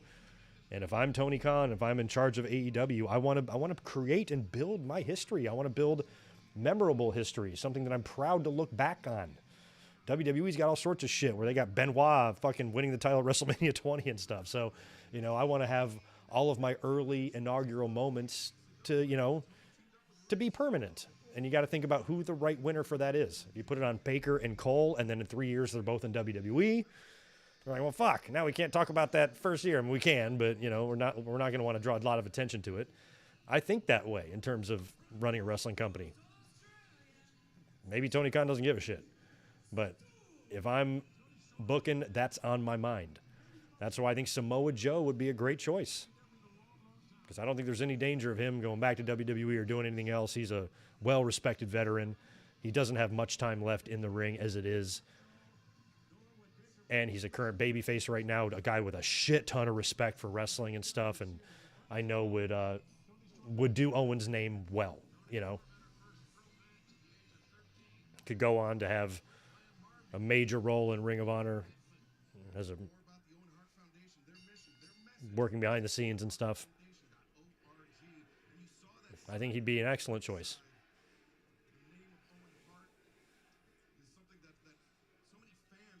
Tony and Britt. Here we go.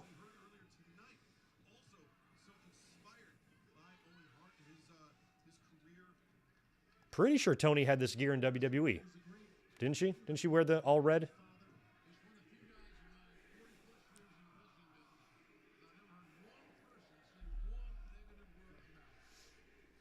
Mike, I do not think Brett's going to be there on Sunday, unfortunately. Martha will be, though, apparently.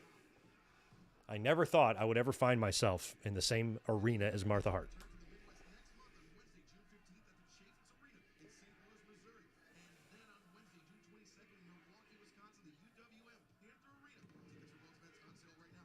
Tony's so good.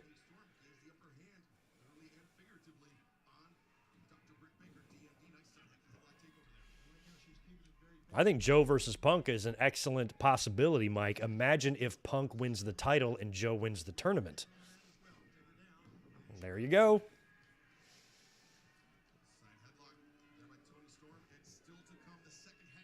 Samoa Joe might come out on TV and be like, yo, I kind of think I deserve a title shot. What do you say, CM Punk, for old time's sake? Me and you at... What's next for them? I mean, Forbidden Door. What's after Forbidden Door? Like Fyter Fest or something?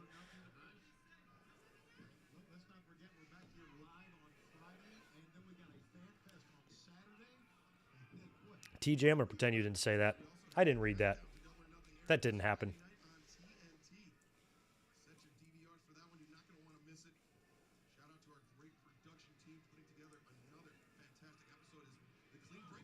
So you got to think about people who would be stupid enough to get in the ring with Ric Flair. Hogan be on that list. When it comes to good decision making, Hogan is not exactly.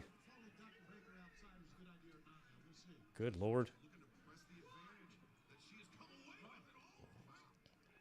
Those posts are so gnarly. I can't get over the square ring posts.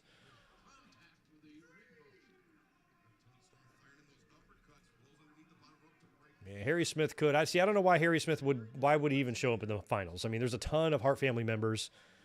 Harry Smith was a child when Owen Hart died. If he were to come into the company and get in the tournament or something, that all would have been great, but I don't even know what place he would have coming in the finals, to be honest. And I love Harry.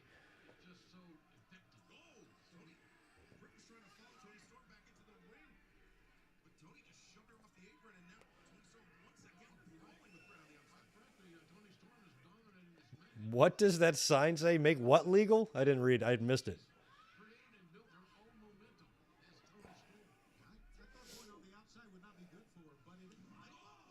Having Hogan as Flair's opponent would be just fucking stupid. Flair should just make this about him, you know? Not the one guy that fucking always stole your spotlight.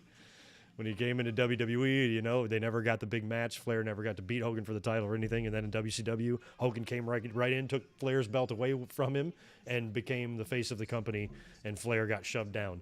And the fact that Flair and Hogan still always remained on good terms, and Flair's always been pretty cool with Hogan, is pretty funny. But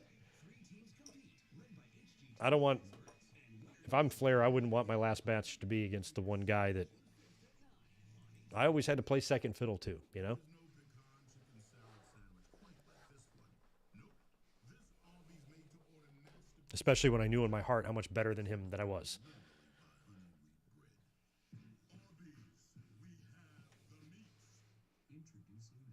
Arby's has the meats. I don't know about Owen's kids. They might be. I mean, I'm not even 100% sure about Martha, to be honest. I just remember when the tournament was first announced, it was said that Martha would be there to present the trophies to the winners. And we did see her on Dynamite a couple weeks ago when the tournament kicked off. So I think she's going to be there. But I have no idea about his kids. I would imagine they probably would be, you know, but maybe not. With Olay Body, I feel fearless in my skin. Now that you can get anything delivered with Uber Eats, you probably have a lot of questions like, are upside-filled paper towels really a good source of fiber? Gwyneth Paltrow. I've met her. Is that how cleanses work? We're all She was filming a movie down in Wilmington. She came in the restaurant a couple times. If Philly Garcia listened to those who rejected him, he never would have made a name for himself, finding up some of the biggest names in sports. That's the fighting spirit. K-Dog's Kennel, did I get you earlier? My bad, man. I just saw that now.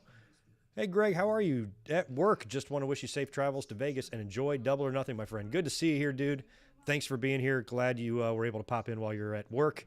And appreciate that, dude. Yeah, heading off to Vegas this weekend. It's going to be fun. My seats are so good for Double or Nothing. Here's where I am. I've got the chart here. So I am in 16. So I'm in section 16, the green one above the ring there. And I believe I'm like 10 rows up. So I'm probably, you know, a quarter of the way up that number 16, somewhere in the middle. So I got a pretty good shot of the ring. When I was looking at the layout, it looks like the hard cam is on the other side of me. So the hard cam will be pointing towards me throughout the show, I believe. So I should be easy to see, although I'm not going to have a sign with me or anything. I'm just going to be standing in there looking cute. So look out for me there, but that's where I'm going to be, 16. Or if you're going to the show and you want to swing by, come down there, say hello.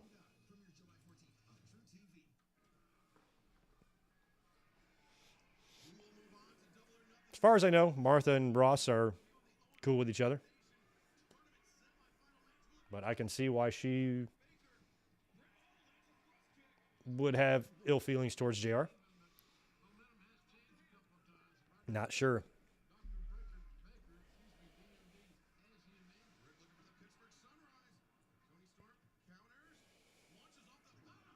Oof.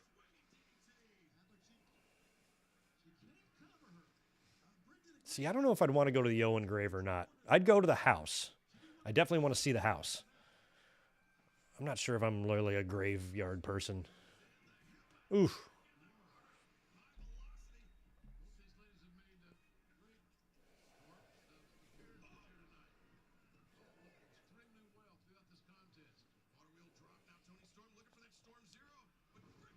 Ooh. Air raid crash. Tony will kick out. There we go.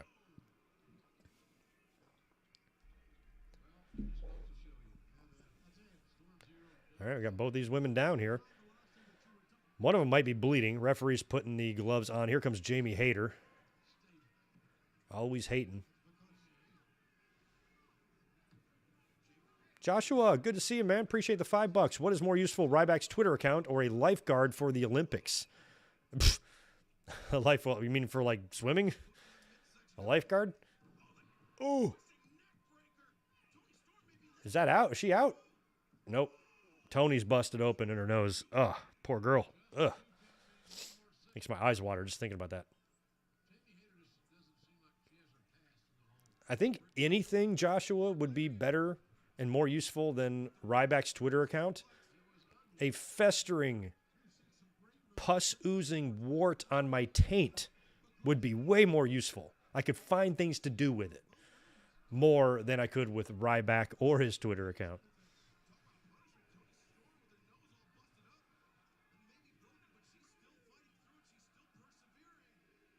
I could staple my asshole shut and find more useful things to do than read Ryback's Twitter account. Which don't ask me how I know, but happen to know it hurts like nobody's business. Oh, no. Nope. Sunset. Up. She's going to use the ropes. Oh, for crying out loud. It looked like Hayter was trying to get over there quick. I don't know if she was supposed to technically help her or Britt just used the ropes there. Britt cheats. Poor Tony. Poor Tony. I was kind of rooting for her. So that means Britt is either going to be the Bret Hart and win this tournament, or it'll really be putting Ruby or Statlander over huge. Not if not only they win this tournament, but the person they beat to win the tournament is the cornerstone and top star in the women's division. It's not a bad 2-1 double punch there, but my money's on the Britster.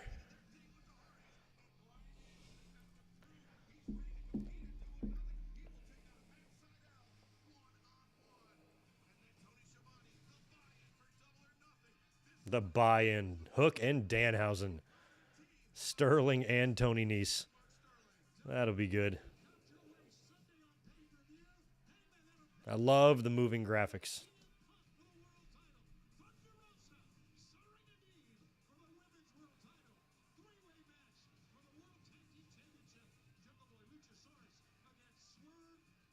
So good. I love the moving shit.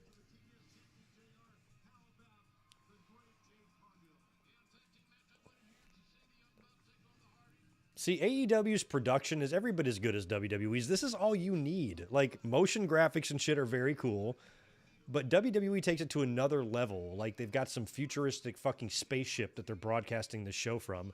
Like, give us some cool graphics, give us some great audio, some really, really good lighting, you know, and some fun entrances and shit. You don't need 68,000 lasers and fucking LED ring posts.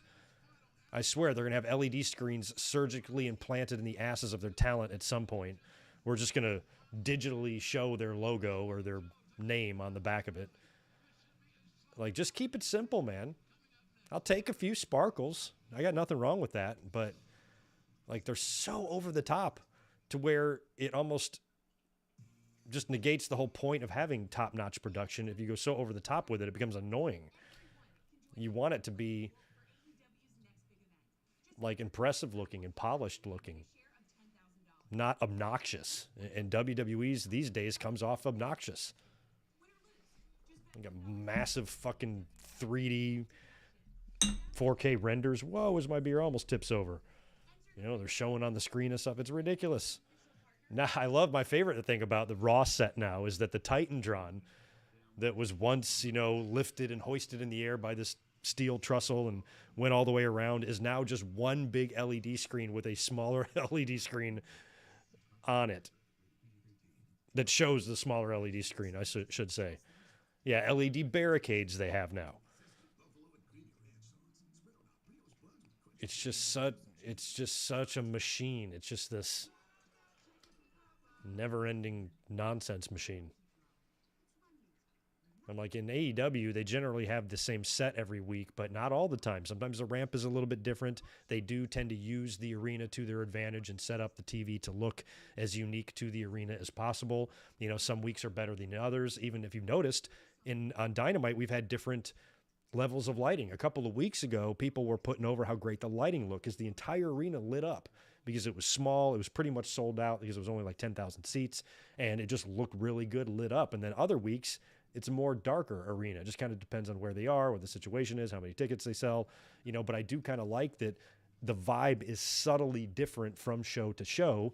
And sometimes there are noticeable changes from show to show where it does not matter what fucking arena WWE is in. Every goddamn Raw and SmackDown looks the same no matter what.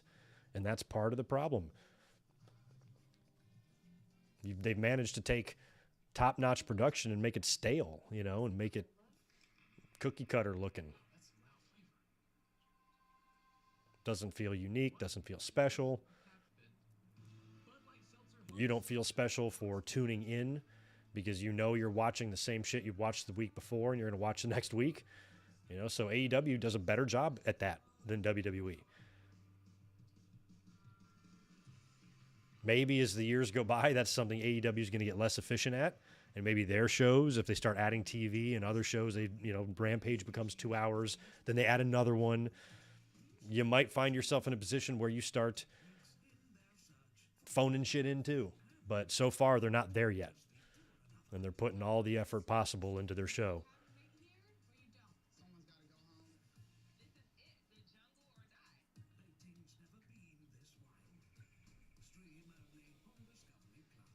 Like, if I buy a ticket to Raw, what am I really going to see there? I went to the Raw after SummerSlam this past year. Nothing happened. Nothing happened. It was just a fucking show. Where you go to Dynamite, you're going to see some shit.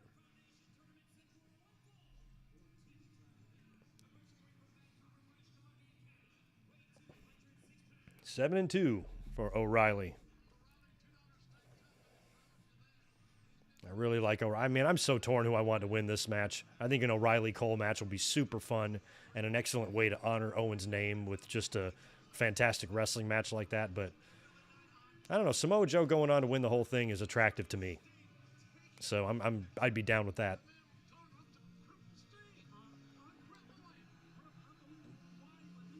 Terry Allen, thanks for the $2. No, I will not watch the Obi-Wan Kenobi because I don't know anything about Star Wars.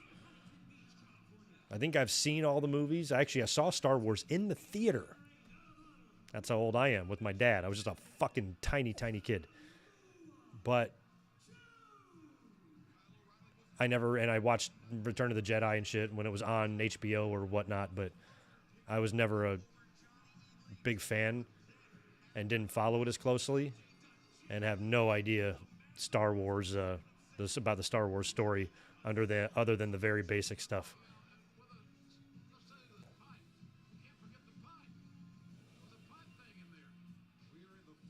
That cupping shit is so weird.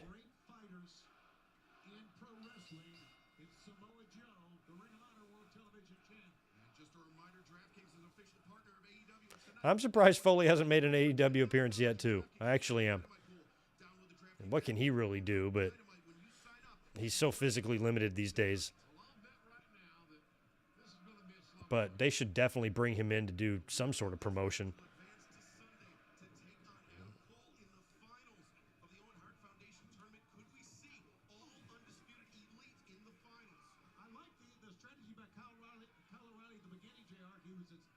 I mean, it would kind of be cool if AEW signed him to some sort of a deal where they would do something in Foley's name to honor him, or whatnot, just for everything he did. Maybe a Foley tournament or a hardcore thing where Foley presents the title to the winner or something. I don't know.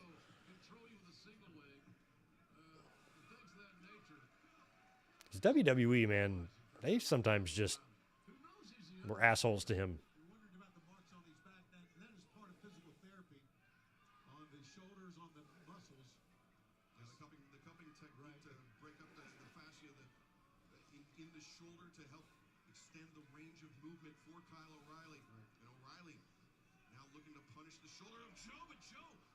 That's what it's designed to do, to extend his range of movement. That's the cupping.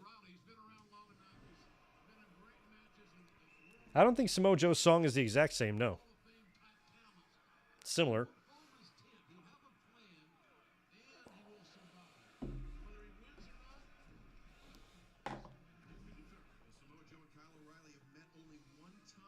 Yeah, Tony's the best. I would have been perfectly happy with her going on to the finals there.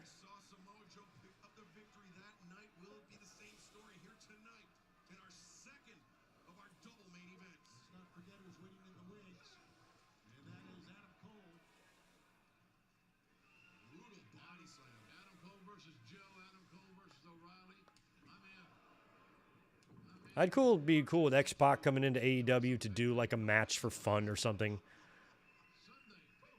But I kind of hope AEW stays away from doing like a segment with Kevin Nash and X-Pac or something, Just stay away from that click stuff.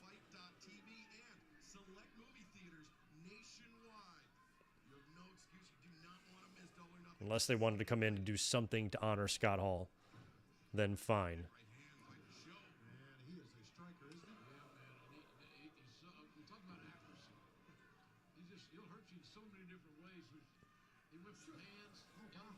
Jeez. either. Joe with the cover here. See, there's no frustration on the face of Joe. He's thinking about. I feel like either way here, we're going to get Adam Cole coming out at the end to face off with the winner. So either way here, the face-off will be pretty cool. O'Reilly, though, rising knee. Follow him in. That's great strategy. O'Reilly wrenches the arm. Samoa Joe's shoulder driven into the mat. If you get that man moving back and forth quickly, it's like a wrecking ball. So he What's up, Adam? really stopped him at the pass, if you will, here. Kind of disturbing look at the chest of Kyle O'Reilly, but we saw the damage done last week in that match with Ray Phoenix.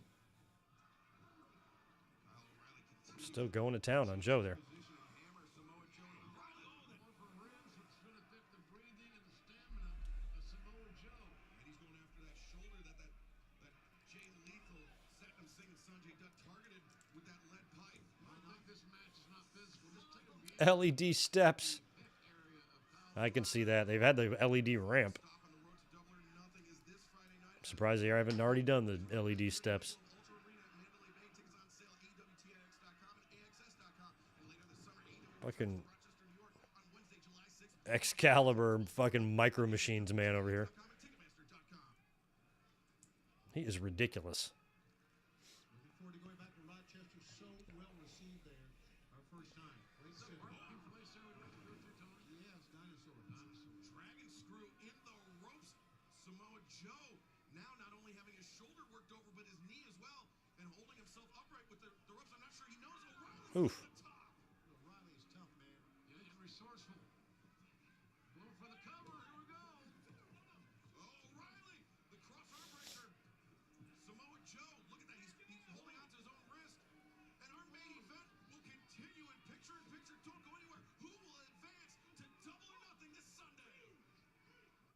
There's a lot of beautiful girls here, but if I was going to 5-year deal for Kyle. Yeah, he's got a lot of time there to be chilling out. So there's all kinds of time for Kyle. Maybe a little bit of less time for Joe. That's why I think there's an argument for him to win the whole entire thing. But it's the longer we go here, the more it's feeling like Britt and Cole. I'm still not completely giving up on Britt and Cole. That's what I still think they're going to do. I just think it would be cool if it was Samoa Joe.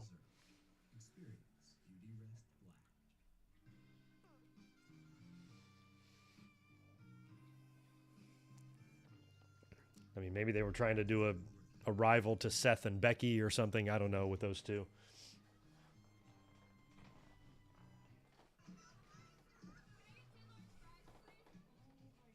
Like, I do kind of like when the companies will do a version of what's going on in the other company. WWE and WCW did it to each other all the time. But if you try to make like a power couple, Sammy and Ty Conti, I don't think are quite at Seth and Becky Lynch's level, but Adam Cole and Britt Baker are a little closer. So they might be a more logical couple to maybe rival the two of them.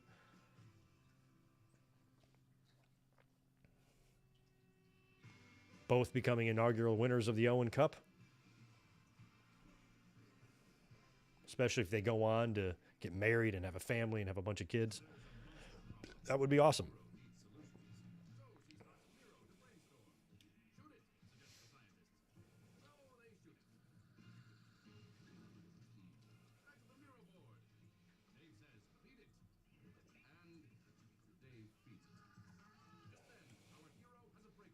I don't even know how you're supposed to approach the situation if you're a talent and you want out of your deal, like what the best avenue is. Like if you request your release and you do it all professionally and as nice as possible and they deny you, is it best just to just keep quiet and go by the advice of your agent or whatever? Or do you start becoming obsessive and just start bothering them, hounding them? Come on, I want out, or whatever. And then that can make your situation worse. I don't know what the best strategy is. I guess it's probably just to shut up and play nice, which has got to be torture, especially when you're so pissed off. But, you know, it's hard for you to really vocalize that too much other than maybe a tweet or something. But it just sucks. I just feel like I would be super annoying. I would be texting Vince, I want out of my... I would be bothering the shit out of him. I would straight up stalk him. to where he was just like, all right, release this freak. I'm like, I just feel like if you pester him enough, they'd release you.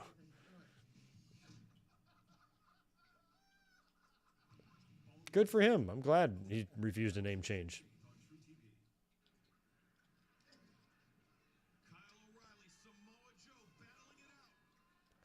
I was like, because Roddy's got an argument. He's like, hey, I signed my contract before y'all got stupid. We didn't know y'all were going to do this years ago when NXT Black and Gold was rolling. I didn't know you were going to want to change my name to McTitty Butt Fart.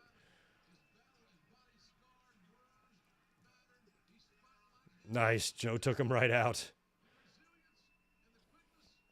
Good to see Joe having, like, physical matches on TV. It's nice to see that.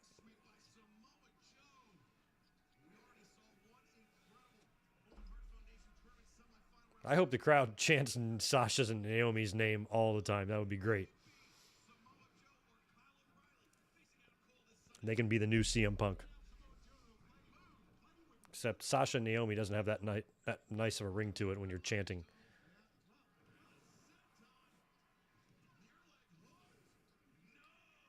Because if you try to chant, we want Naomi and Sasha, that's too long. So they should just be like, Naomi, Sasha, or Sasha, Naomi. That might work.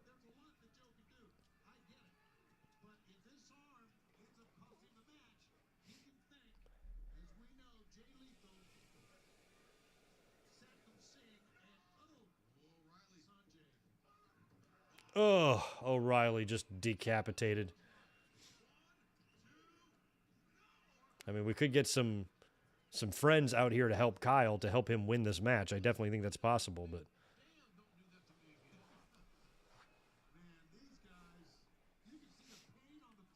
I think Samoa Joe winning would be fun. I'm rooting for him.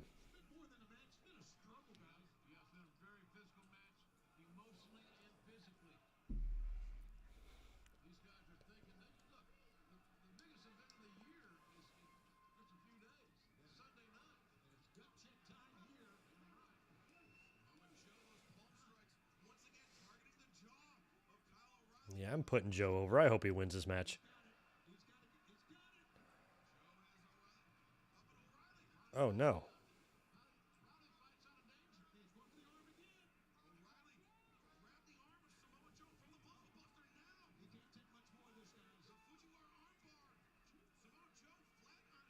Joe's close enough to the ropes. He'll be all right.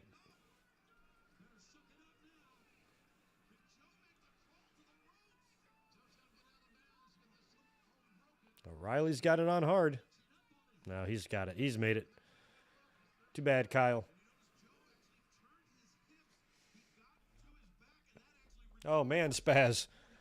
$5 to tell me. Give me the real open door dream match. Seth, Becky, Ty, and Sammy, Cole, and Britt versus Carmella and Graves. I forgot about Carmella and Graves. If it's an elimination match, I want them out first. I'd be rooting, of all of them, I'd be rooting for probably Britt Baker and Adam Cole, to be honest. But Becky and Seth, close second.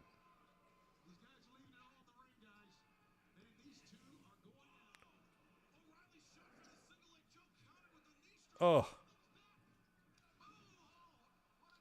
I'd like to get Seth and Sammy Guevara in the ring at some point. That would be fun.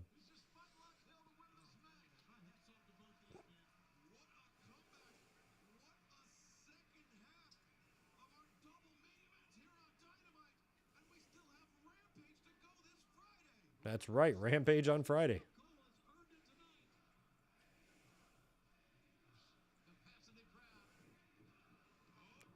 Oof.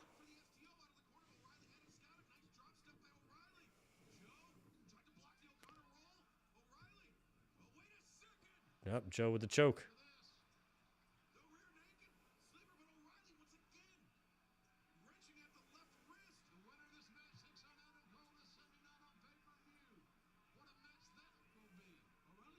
Is Rampage live on Friday? Or are they taping this right after? O'Reilly's out. Joe chokes him out and wins, advances. That's good. Adam Cole and Joe on Sunday. That is the match I wanted. And I'm still rooting for Samoa Joe to actually win that. That's a pretty sexy main event. Samoa Joe final. Samoa Joe and Adam Cole.